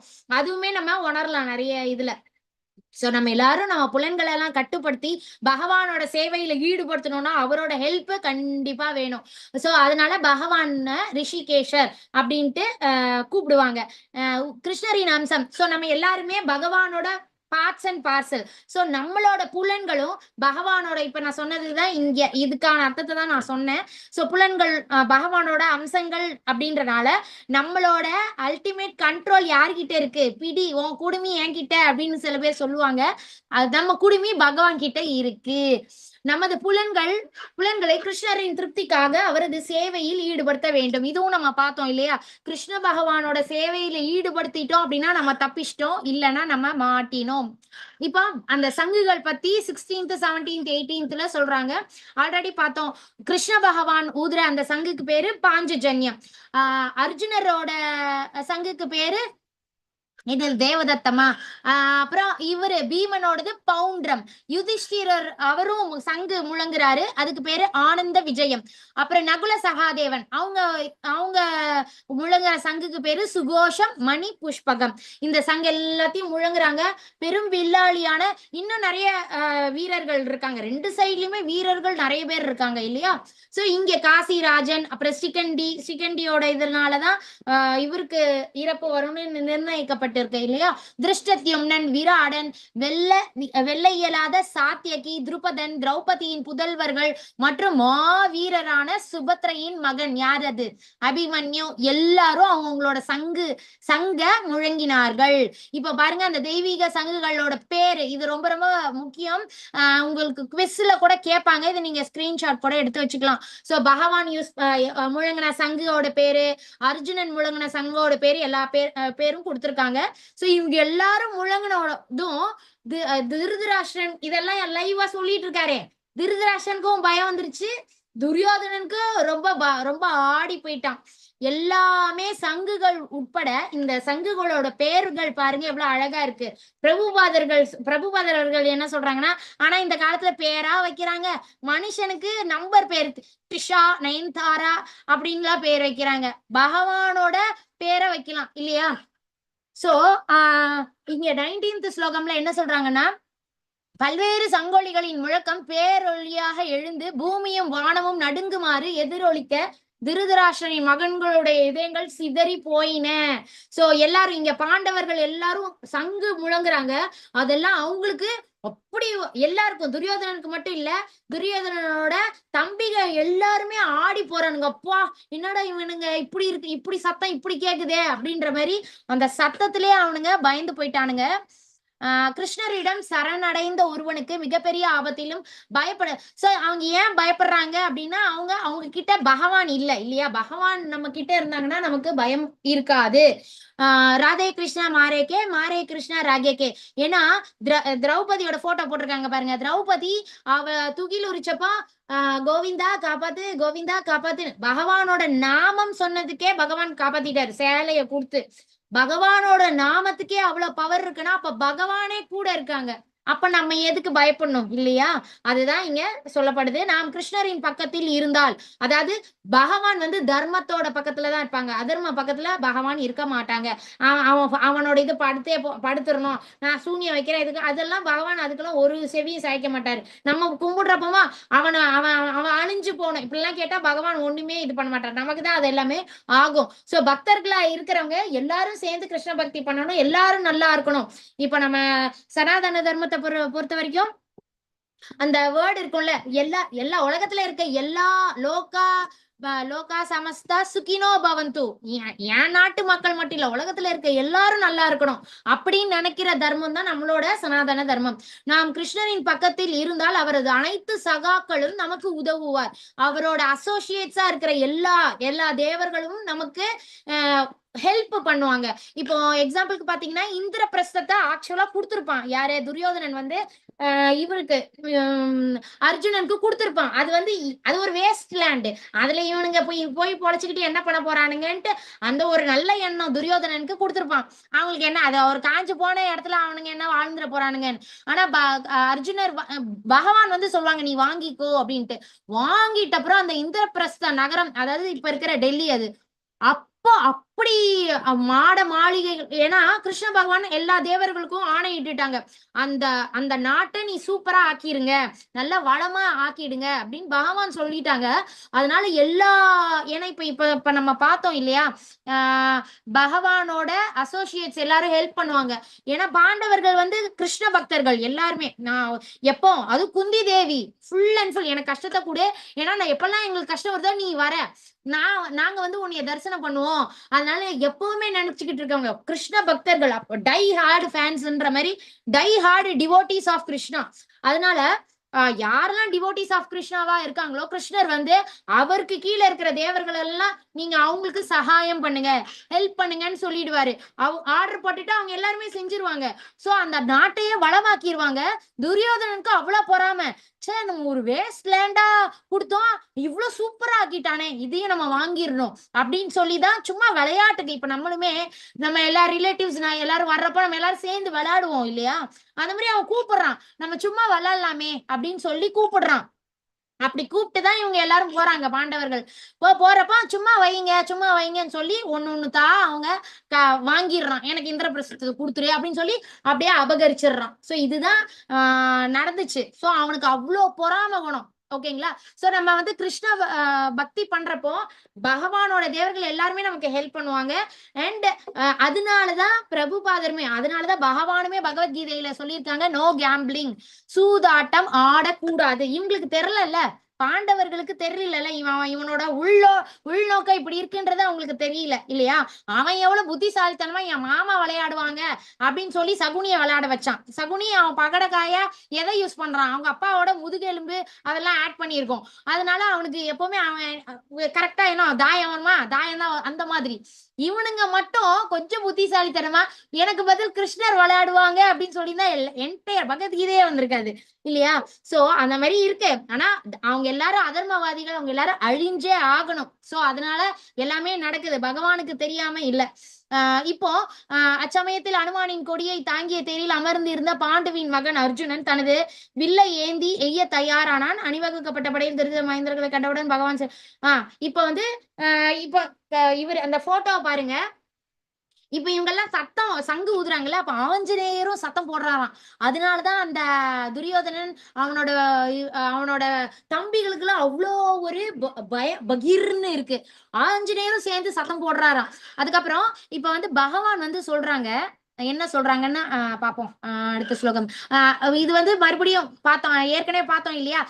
பாண்டவர்களுக்கு தான் வெற்றி நிச்சயம். அதுக்கு இன்னொரு காரணம் ஆஞ்சநேயரோட கொடி வெற்றியின் மற்றும் ஒரு அறிகுறி. அர்ஜுன வாச்ச, அர்ஜுனன் வந்து சொல்றாரு, இதுவும் நான் ஏற்கனவே சொல்லிட்டேன், நடுவுல வந்து இருங்க, நிறுத்துங்க, போர் புரியும் ஆவலுடன் இங்கே கூடிய உள்ளவர்களில் எவர்களோடு நான் இந்த மாபெரும் போரில் ஈடுபட வேண்டும் என்பது பார்க்கும்படி தயவு செய்து எனது ரதத்தை இரு சேனைகளுக்கு மத்தியில் நிறுத்தவும். இது சொல்லிட்டேன் நானு. கெட்ட புத்தியுடைய திருதராஷ்டிரன் மகனை மகிழ்விக்கும் விருப்பத்தோடு யார் வந்திருக்கு, துரியோதனனுக்கு சப்போர்ட்டிவா யார் வந்திருக்காங்கன்னு நான் பார்க்கணும். அதனால ரதத்தை அங்க கொண்டு போய் நிப்பாட்டுங்க அப்படின்னு அர்ஜுனன் சொல்றான். ஆக்சுவலா ஒரு ஓனர் இருக்காரு, டிரைவர் வண்டி ஓடுறானா, நீ அங்க போ, ஓனர் என்ன சொல்லுவாரு, நீ அங்க போ நீ இங்க போன்னு சொல்லுவாரு. அதனால டிரைவரும் ஓட்டுவாரு. இங்க பகவான் எப்பேற்பட்ட அவர் வந்து துவாரகாதீஷ், அவர் துவாரகா நகரத்துக்கே அவர் ராஜா, அவரும் ஒரு ஊருக்கு பெரிய ராஜா. ஆனா அர்ஜுனன் இப்படி எல்லாம் சொல்றதுக்கு அவரும் சரி சரின்னு போறாரு. ஏன்னா பகவான் வந்து பக்த வத்சலன், பக்தன் இல்லையா? அர்ஜுனர் வந்து பக்தன், அவன் சொல்றான்றதுக்காக அவனோட சந்தோஷத்துக்காக பகவான் செய்யறாங்க. போரில் ஈடுபட வந்தவர்களை பார்க்கவும் இப்ப நம்ம பார்த்ததுதான் இப்படி போட்டிருக்காங்க. ஏன் பகவான் ஏன் சொல்ற பேச்சு கேட்கறான்னா, பகவான் வந்து பக்த வச்சவன், பக்தர்களுக்காக என்ன வேணாலும் சொல்லுவாங்க. அதுக்கப்புறம் அந்த அச்சுதா அப்படின்ற இதுல ஃபுல் அண்ட் ஃபுல் பகவத்கீதையில கிருஷ்ணர் வந்து அர்ஜுனரை விதவிதமான வேர்ட்ஸ் சொல்லி மோட்டிவேட் பண்ணுவாரு. அதே மாதிரி அர்ஜுனரு கிருஷ்ணரை நிறைய வேர்ட்ஸ் சொல்லுவாரு, அச்சுதா, அதுக்கப்புறம் கோவிந்தா, அந்த மாதிரி நிறைய வேர்ட்ஸ், ஜனார்த்தனா, இந்த மாதிரி நிறைய வேர்ட்ஸ். நீங்க உங்களுக்கு ஃப்ரீ டைம்ல இதெல்லாமே பண்ணலாம். அச்சுதானா என்ன அர்த்தம்னா, என்றுமே அவருக்கு இதுன்னு வீழ்ச்சின்னு தோல்வி அந்த அப்படின்னு ஒண்ணு இல்லவே இல்லை. தூய பக்தனின் ஆணையை மேற்கொள்கிறார். பகவானுக்கும் இடையே சேவை செய்ய திவ்யமான போட்டி. ஏன்னா பகவானுக்கு வந்து அவர் பக்தன் சொல்றாரா அப்படின்னா அவ்வளவு ஆசை, நான் செய்யறேன் அப்படின்னு ரொம்ப ஆசையா அவர் செய்வாரு. இப்போ இந்த விஷயமும் பாருங்க, கிருஷ்ணர் நம் தேரை ஓட்டுவதற்கு தயாராக உள்ளார், நாம் தயாரா அவரிடம் நம் வாழ்க்கை. இப்ப நம்ம ஒரு இங்க இருந்து நான் இப்ப சென்னையில இருக்கேன், இப்ப சென்னையில இருந்து நான் ஒரு இடத்துக்கு போறேன். அது வந்து நான் பஸ்ல போறேன், ட்ரெயின்ல போறேன், பிளைட்ல போறேன், எதுல வேணாலும் இருக்கலாம். நம்ம எல்லாருமே போறோம், ஒரு இடத்துல இருந்து இன்னொரு டெஸ்டினேஷனுக்கு போறோம். அப்ப இறங்கிட்ட உடனே அந்த டெஸ்டினேஷன் இறங்குறப்போ அந்த டிரைவர் யாருன்னு நமக்கு தெரியாது. அவர் ப்ராப்பரா டிரைவிங் ஒரு பைலட்டா இருக்காருன்னா, எப்பா நீ உன் சர்டிபிகேட்டை காமி, நீ ஒழுங்கா எல்லாம் டிரைவிங் லைசன்ஸ் வாங்கியிருக்கியா, இது எதுவுமே நம்ம பார்க்கல. நம்ம பாட்டுக்கு ஏறுறோம், தூங்கிடுறோம். தூக்கம் இப்போ நமக்கு ஒரு நம்பிக்கையே இல்லை, அவன் ஒழுங்கா ஓட்டுவானா தெரியாது அப்படின்னு நம்பிக்கை இல்லாம தான் நம்ம தூங்கவே மாட்டோம். யாருன்னே முன்ன பின்ன தெரியாத ஒரு டிரைவரு, ஒரு பைலட்டை நம்பி நம்ம தூங்குறோம். பகவான் நம்ம வாழ்க்கைன்ற வண்டிய ஓட்டுறதுக்கு தயாரா இருக்காங்க. நம்ம யாரும் ஆனா பகவான் கிட்ட முழு நம்பிக்கையோட இல்ல, அதுதான் சொல்ல வராங்க. சோ நம்ம பகவான் கிட்ட, பகவானே இந்த வாழ்க்கைன்ற இந்த வண்டியை நீ ஓட்டு, நீ சாரதியா இரு, நான் உன் கூடவே அப்படியே ஓட்டிக்கிட்டு நான் இந்த சம்சார சாகரத்தை கடக்கிறதுக்கு நீ உதவி பண்ணேன்னு அப்படின்னு எப்படி அர்ஜுனர் சரண் அடைவான். இனிமேல் அதை பார்ப்போம், எப்படி சரண் அடைகிறானோ அது மாதிரி நம்மளும் சரண் அடையணும் அப்படின்றதுதான் இங்க பிரபுபாதர் அவர்களும் சொல்றது. இப்ப 24th ஸ்லோகம்ல நம்ம 8:15 முடிச்சிடலாம். சஞ்சயன் வந்து சொல்றாரு, பரத குலத்தவரே, அர்ஜுனன் இவ்வாறு கூறியவுடன் பகவான் கிருஷ்ணர் அவனது உத்தம சோ ஏன்னா அவர் அர்ஜுனர் கேட்கிறாரு, பகவானே நீங்க ரதத்தை அங்க விடுங்க, நம்ம பார்க்கலாம். சோ இது எல்லாமே சஞ்சயன் சொல்றாரு யார்கிட்ட, திருதராஷ்டிரர் கிட்ட. இத பத்தியும் நான் சொல்லிட்டேன். அர்ஜுனர் வந்து குடாகேஷன், அதனாலதான் அர்ஜுனரை சூஸ் பண்றாரு பகவான். அவனால பொறுமையா பகவத்கீதை ஃபுல்லாத்தையும் கேட்கக்கூடிய அந்த இது அவன் கிட்ட இருக்கு. பஞ்ச பாண்டவர்களிலேயே இவன் குடாகேஷன்றனால இவனை சூஸ் பண்றாங்க. அதுக்கப்புறம் இவன் கிட்ட அறியாமை கிடையாது, தூக்கத்தை வென்றவன், அறியாமைன்ற இருள்ல இருந்து வெளிவந்தவன். ஆனா அவனே என்ன ஆகுறான், டவுன் ஆகுறான். என்னோட ஆப்போசிட்ல எல்லாரையும் இவங்களெல்லாம் கொல்லணுமா அப்படின்னு அவனுக்கு இதய பலவீனம் அவனுக்கே வருது. இத்தனைக்கும் சத்திரியனா இருக்கிறவங்க both physically and mentally strong ஆனவங்க, அவனுக்கே அப்படி வருதுன்னா நம்ம எல்லாம் ஏமாத்துறோம் இல்லையா? சோ அப்ப அவனுக்கு பகவான் எப்படி ஹெல்ப் பண்றாங்கன்னா நமக்கும் கண்டிப்பா பகவான் ஹெல்ப் பண்ணுவாங்க. அந்த கம்ப்ளீட் ஃபெய்த் இருக்கணும் பகவான் மேல. இப்ப பிரபுபாதர் அவர்கள் என்ன சொல்றாங்கன்னா, உணர்விலும் சரி உறக்கத்திலும் சரி பக்தனால் கிருஷ்ணரது நாமம் ரூபம் குணம் மற்றும் நிலைகளை நினைப்பதிலிருந்து ஒருபோதும் விடுபட்டிருக்க முடியாது. நம்ம பக்தி பண்ண ஆரம்பிச்சிட்டோம், கிருஷ்ண பக்தி பண்ண ஆரம்பிச்சிட்டோம்னா நம்மளால அப்பார்ட் ஃப்ரம் கிருஷ்ணா சிந்திக்கவே முடியாது. அது அப்படியே கலந்துரும். நம்ம தூக்கத்துல கூட அந்த ஹரே கிருஷ்ண மகாமந்திரம் எதுக்கு 16 சுற்றுகள் சொல்றாங்க, நிறைய விஷயங்கள் இருக்கு அதுக்குள்ள. நம்ம ஆட்டோமேட்டிக்கா தூக்கத்துல இருந்து எந்திரிக்கும் போது ஆட்டோமேட்டிக்காவே வரும் அப்படின்ட்டு பிரபுபாதர் அவர்களுமே சொல்றாங்க. அதனாலதான் நீங்க இந்த என்டையர் டேவும் கிருஷ்ணா கான்சியஸ்ல இருக்கிறதுக்கு நம்ம ட்ரெயின் பண்ணணும். நாம் என்ன செய்ய வேண்டும், ஹரே கிருஷ்ணா மகாமந்திரம் ஜபம் செய்ய வேண்டும், பகவத்கீதை கேட்க வேண்டும். இப்ப எல்லாருமே கேட்டுட்டு இருக்கீங்க, அதுக்கப்புறம் படிக்கவும் செய்யணும். அப்போ இதெல்லாம் செய்யறப்போ கண்டிப்பா நல்ல விஷயங்கள், அதாவது கெட்ட விஷயங்கள் வந்தாலும் அதை எப்படி ஹேண்டில் பண்ணணும் அப்படின்றதும் நமக்கு பகவான் உள்ள இருந்து பரமாத்மாவா அந்தர்யாமியா பகவான் இருக்காங்க. அவங்க வந்து நம்மள வழிகாட்டுவாங்க. பீஷ்மர், துரோணர் மற்றும் உலக தலைவர்களின் முன்னிலையில் பார்த்தா இங்கே கூடியிருக்கும் குரு வம்சத்தினை பார் என்று பகவான் பாரு. உனக்கு ஆப்போசிட்டா நீ கேட்டுக்கிட்டே இருந்தியே, ரொம்ப ஆசைப்பட்டு, யாரும் உனக்கு ஆப்போசிட்டா சண்டை போட வந்திருக்காங்கன்னு பாரு நல்ல அப்படின்னு பகவான் இந்த ஸ்லோகத்துல சொல்றாங்க. போர்க்களத்தின் இருதரப்பு சேனைகளின் நடுவே நின்றபடி தந்தைமார்கள், பாட்டனார்கள், ஆச்சாரியர்கள், மாமன்கள், சகோதரர்கள், மகன்கள், பேரன்கள், நண்பர்கள், மாமனார்கள் மற்றும் நம் உறவினர்கள் எல்லாம் ஒண்ணு கூடியிருக்காங்க பாருடா அப்படின்ட்டு கிருஷ்ணர் சொல்றாங்க. சோ யாரு தாத்தா, பீஷ்ம தாத்தா வந்திருக்காங்க, சோமதத்தர் அந்த தாத்தாவும் வந்துட்டாரு. அம்ப எடுத்துட்டுனா யார கொஞ்சி வளர்த்தாங்களோ அந்த பேரனை அந்த பேரன்களெல்லாம் அழிக்கணும்னு எதிர்க்க ஆப்போசிட்ல தாத்தா இருக்காரு. சகோதரர்கள், கௌரவர்கள், அவங்க சின்ன வயசுல இருந்தே இவங்க மேல பொறாம சண்டை சச்சரவு அவங்க எல்லாம் இருக்கட்டும். ஆச்சாரியர்கள் வந்துட்டாங்க, துரோணாச்சாரியர், கிருபாச்சாரியர். நண்பன் அஸ்வத்தாமன் குரு, அவர கிருபாச்சாரியாரோட பையன். இப்ப கௌரவர்களும் பாண்டவர்களும் சேர்ந்துதான் போய் துரோணாச்சாரியார் கிருபாச்சாரியார் கிட்ட போய் படிக்கிறாங்க. சோ அவரோட குருவோட பையனும் இவங்களுக்கு ஃப்ரெண்டு ஆக்சுவலா. ஆனா அவன் இப்ப கௌரவர்களோட சேர்ந்துட்டு அவனும் சண்டை. இதெல்லாம் ஜஸ்ட் இமேஜின் பண்ணி பாருங்களேன். நமக்கு ஒருத்தவங்க அவ்வளவு க்ளோஸா இருக்காங்க, அவங்க நமக்கு பிடிக்காத ஒருத்தவங்க கிட்ட போய் சேர்ந்துட்டு நமக்கு கத்தி எடுத்து குத்துறாங்கன்னா நமக்கு எப்படி இருக்கும் நினைச்சு பாக்குறப்பவே இதா இருக்கு. அர்ஜுனருக்கு நிஜமாலே அது நடக்குது. அப்ப அவர் எந்த அளவுக்கு டவுன் ஆவாரு. மாமாக்கள் சல்லியன், சகுனி, நலம் விரும்பிகள், கிருதவர்மன், வெல்விஷரா இருக்கிறவங்க கூட இப்போ பேட் விஷரா ஆப்போசிட் சைட்ல இருக்கான். ஹரே கிருஷ்ணா. சண்டை இப்போ வந்து அவங்களெல்லாம் பார்த்துட்டோன்னே அவ்வளவுதான் போச்சு. நம்ம ஹீரோ வந்து டவுன் ஆயிடுறாரு. அப்படியே எந்திரிச்சு நல்ல நின்னவரு அப்படியே உட்கார்ந்துட்டாரு, அந்த ரதத்திலே உட்கார்ந்துட்டாரு. அந்த அந்த அந்த இந்த போட்டோ பாருங்க, அந்த வில்லு அதை கீழே போட்டாரு, காண்டீபம்ன்ற வில்ல போட்டாரு. இனி புலம்பல் ஸ்டார்ட்ஸ் 28 to 46. நான் வந்து சண்டை போட மாட்டேன். அவர் சொல்ற காரணங்கள் பாருங்க. முதல்ல அவனுக்கு இரக்க சுபாவம். யாருக்கு? அர்ஜுனருக்கு. அச்சோ இவங்கெல்லாம் என்னோட பிளட் ரிலேஷன் ஆச்சே, இவங்களெல்லாம் நான் எப்படி கொலை பண்றது, இன்பமே இவங்களெல்லாம் கொண்டுட்டு நான் என்னத்த சந்தோஷத்தை அனுபவிக்கிறது கிருஷ்ணா. ஐயோ என் குருவை நான் கொண்டுட்டு அது எப்பேற்பட்ட பாவம். என் மகன் முறையில இருக்கிறவங்க அவங்கள கொண்டா எனக்கு எவ்வளவு பெரிய பாவம் வந்து சேரும். குடும்ப பாரம்பரியம். இவங்க எல்லாரும் செத்துட்டாங்கன்னா அவங்க ஒய்ஃபு, அவங்க அப்புறம் அந்த குழந்தைகளுக்கு அப்பா இருக்க மாட்டாங்களே, அப்ப அந்த குழந்தைகள் தவறான வழியில போவாங்களே, ஐயோ குடும்ப பாரம்பரியமே போயிடுமே கிருஷ்ணா. அப்புறம் இருமணம். அவனுக்கு தெரியுது அவன் சத்திரியன், அவன் போர்க்காலத்துல வந்திருக்கான், நம்ம போரிடணும், ஆனா போர் பண்ணாம இருக்கும். போர் பண்ணலாமா வேண்டாமா அந்த இருமணமும் அவனுக்கு இருக்கு. இதெல்லாம் காரணமா சொல்லப்படுது. நான் சண்டை போட மாட்டேன் கிருஷ்ணா, நான் சண்டை போட மாட்டேன் கிருஷ்ணா அப்படின்னு அழுறான். யாரு? குடாகேசனான அர்ஜுனன்.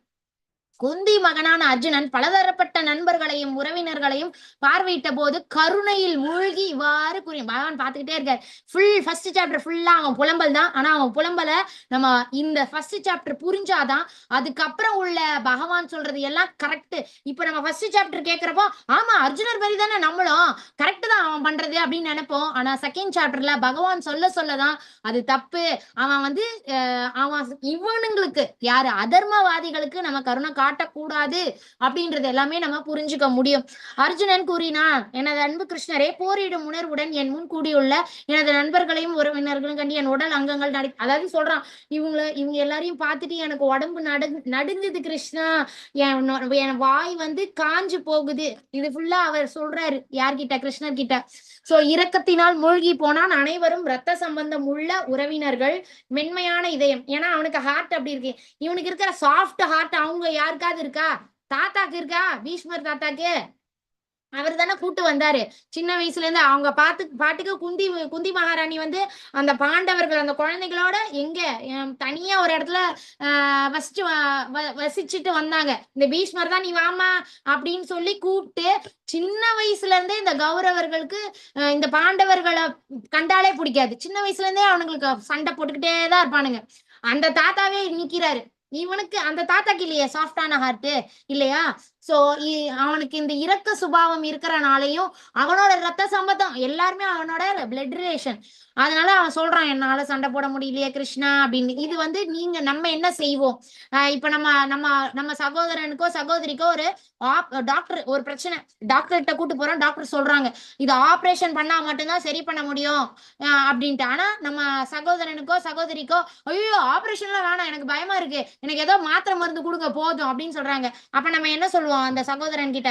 ஓகேடா நீ இந்த மாத்திரை சாப்பிட்டுக்கோ, அவரு கடக்குறாரு டாக்டர் அப்படின்னா நம்ம சொல்லுவோம் இல்லையா? சோ அதே மாதிரிதான் இங்க பகவான் வந்து அர்ஜுனருக்கு புரிய வைக்க போறாரு. நீ செய்யறது தப்புடா. அந்த மாதிரி ஒரு 4 சிச்சுவேஷன் சொல்லியிருக்காங்க. இரக்கம் என்பது மிக சிறந்த அவர் சொல்ற பகவான் வந்து சொல்றாங்க, இரக்கம்ன்றது ரொம்ப நல்ல குணம். ஆனா அது தவறாக பயன்படுத்தும் போது இதய பலவீனத்தை பிரதிபலிக்கிறது. சோ அது வந்து தவறா நம்ம யூஸ் பண்றோம் அப்படின்னா உனக்கு ஹார்ட் வீக்கு அப்படின்றது தெரியுது அப்படின்னு. என் உடல் முழுவதும் நடுங்குகிறது. அர்ஜுனர் சொல்றாரு பகவான் கிட்ட, என் உடம்பு ஃபுல்லாவே நடுங்குது கிருஷ்ணா. அப்படியே எனக்கு இவங்களை கொண்டுட்டு நான் என்னத்த சந்தோஷத்தை அனுபவிக்க போறேன்? இந்த காண்டீபம் வில்லு பாருங்க அது கீழே போட்டாரு. ஒரு சோல்ஜர் ஃபுல்லா பாத்தீங்கன்னா அவங்க எல்லா நாளும் அவ்வளோ பிராக்டிஸ்ல இருப்பாங்க. நல்ல உடம்ப ஃபிட்டா வச்சுட்டு திடீர்னு அட்டாக் வந்தா அவங்களால எதிர்த்து போராடக்கூடிய அளவுக்கு அவங்க ட்ரைனிங் இருக்கும். ஆமா இப்ப அப்படி இருக்காங்க சோல்ஜர்ஸ். வருது ஒரு நாடு வந்து அட்டாக் பண்ணுது. அப்ப அஷிச்சோ எனக்கு பயமா இருக்கு நான் போயிடுறேன் அப்படின்னு விட்டு போனா எவ்வளவு ஒரு அசிங்கம் இல்லையா? அதுக்கு அவங்க போர் புரிஞ்சு செத்து போகலாம் இல்லையா? அப்படி நிறைய பேர் இருக்காங்க சோல்ஜர்ஸ். அவங்க வீர மரணம் அடைஞ்சிருக்காங்க இல்லையா? அவங்களுக்கு எவ்வளவு பெரிய மரியாதை அவங்க குடும்பத்திலயும் சரி இந்த நாட்டுலயும் சரி அந்த ஊர் கிராமத்துல இருந்து வந்த நிறைய சோல்ஜர்ஸ் அப்படி எல்லாம் இருக்காங்க இல்லையா? சோ இங்க வந்து இவன் அததான் செய்யறான். யாரு? அர்ஜுனன் வந்து அவன் ஒரு சத்திரியன். போர்க்களத்துக்கு வந்துட்டு அது எப்படி ஒரு சோல்ஜர் ஓடி போறதுக்கு சமம். அதைத்தான் பண்றான். அதுதான் பகவான் என்ன சொல்றாங்க, நீ ஒரு சத்திரியன், நீ போர் புரியறது உன்னோட தர்மம். இதெல்லாம் எப்போ வந்திருக்கணும்? பகவான் தூதுவரா போனாங்கல்ல அப்ப அவன் தான் சொல்றான் அதெல்லாம் விடக்கூடாது. திரௌபதியை இப்படி மானபங்கம் பண்ணியிருக்காங்க, நம்ம கண்டிப்பா சண்டை போட்டே ஆகணும். அப்ப வீர வசனம் எல்லாம் பேசிட்டு இப்ப இப்படி பேசுறான். என் வில்லான காண்டீபம் கையில் இருந்து நழுவுகின்றது, தோல் எரிகின்றது.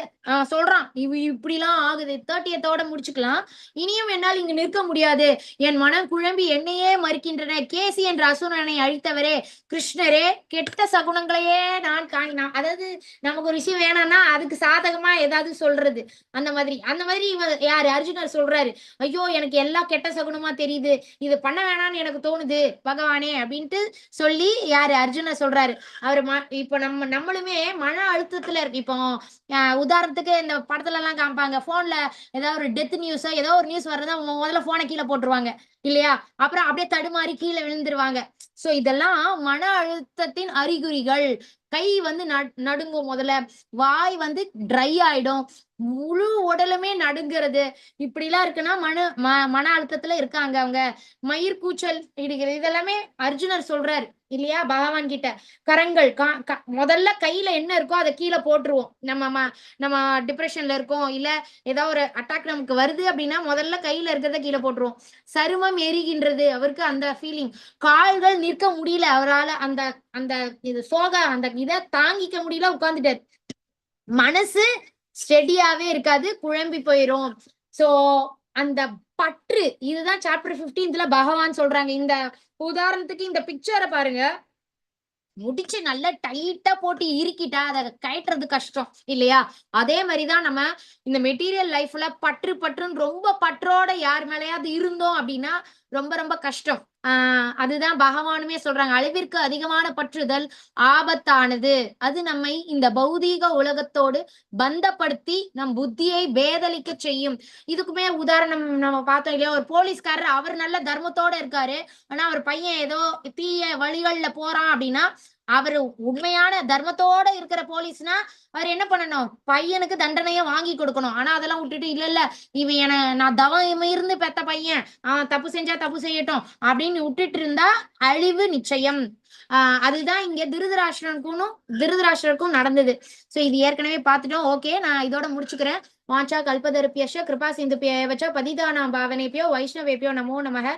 அனந்த கோடி வைஷ்ணவ விருந்து கி जय। अनंत कोटि भक्त वृंद की जय। श्रील प्रभुपादर की जय। नामाचार्य हरिदास ठाकुर की जय। चैतन्य महाप्रभु की जय। हरे कृष्ण महामंत्र की जय। भगवत गीता और भागवत ग्रंथों की जय। श्री श्री राधा गोविंद की जय। अयोध्या श्री राम लल्ला की गौर प्रेमानंदे हरि हरि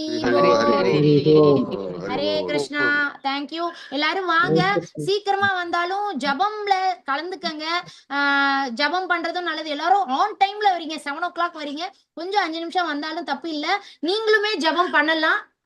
ஜபம் பண்ண தெரியாதுனாலும் பரவாயில்ல, வாங்க. அந்த பஞ்சதத்துவ மந்திரம் சொல்லிட்டு ஜபம் பண்றது ரொம்ப ரொம்ப நல்லது. அது இன்னைக்கு ஏகாதசி, இது வரைக்கும் ஜபம் பண்ணாதவங்க கூட நீங்க ஜபம் பண்ணுங்க. ஓகேங்களா? ஹரே கிருஷ்ணா. हरे कृष्णा माता जी। हरे कृष्णा प्रभु जी। हरे कृष्णा। हरे कृष्णा माता जी। हरे कृष्णा।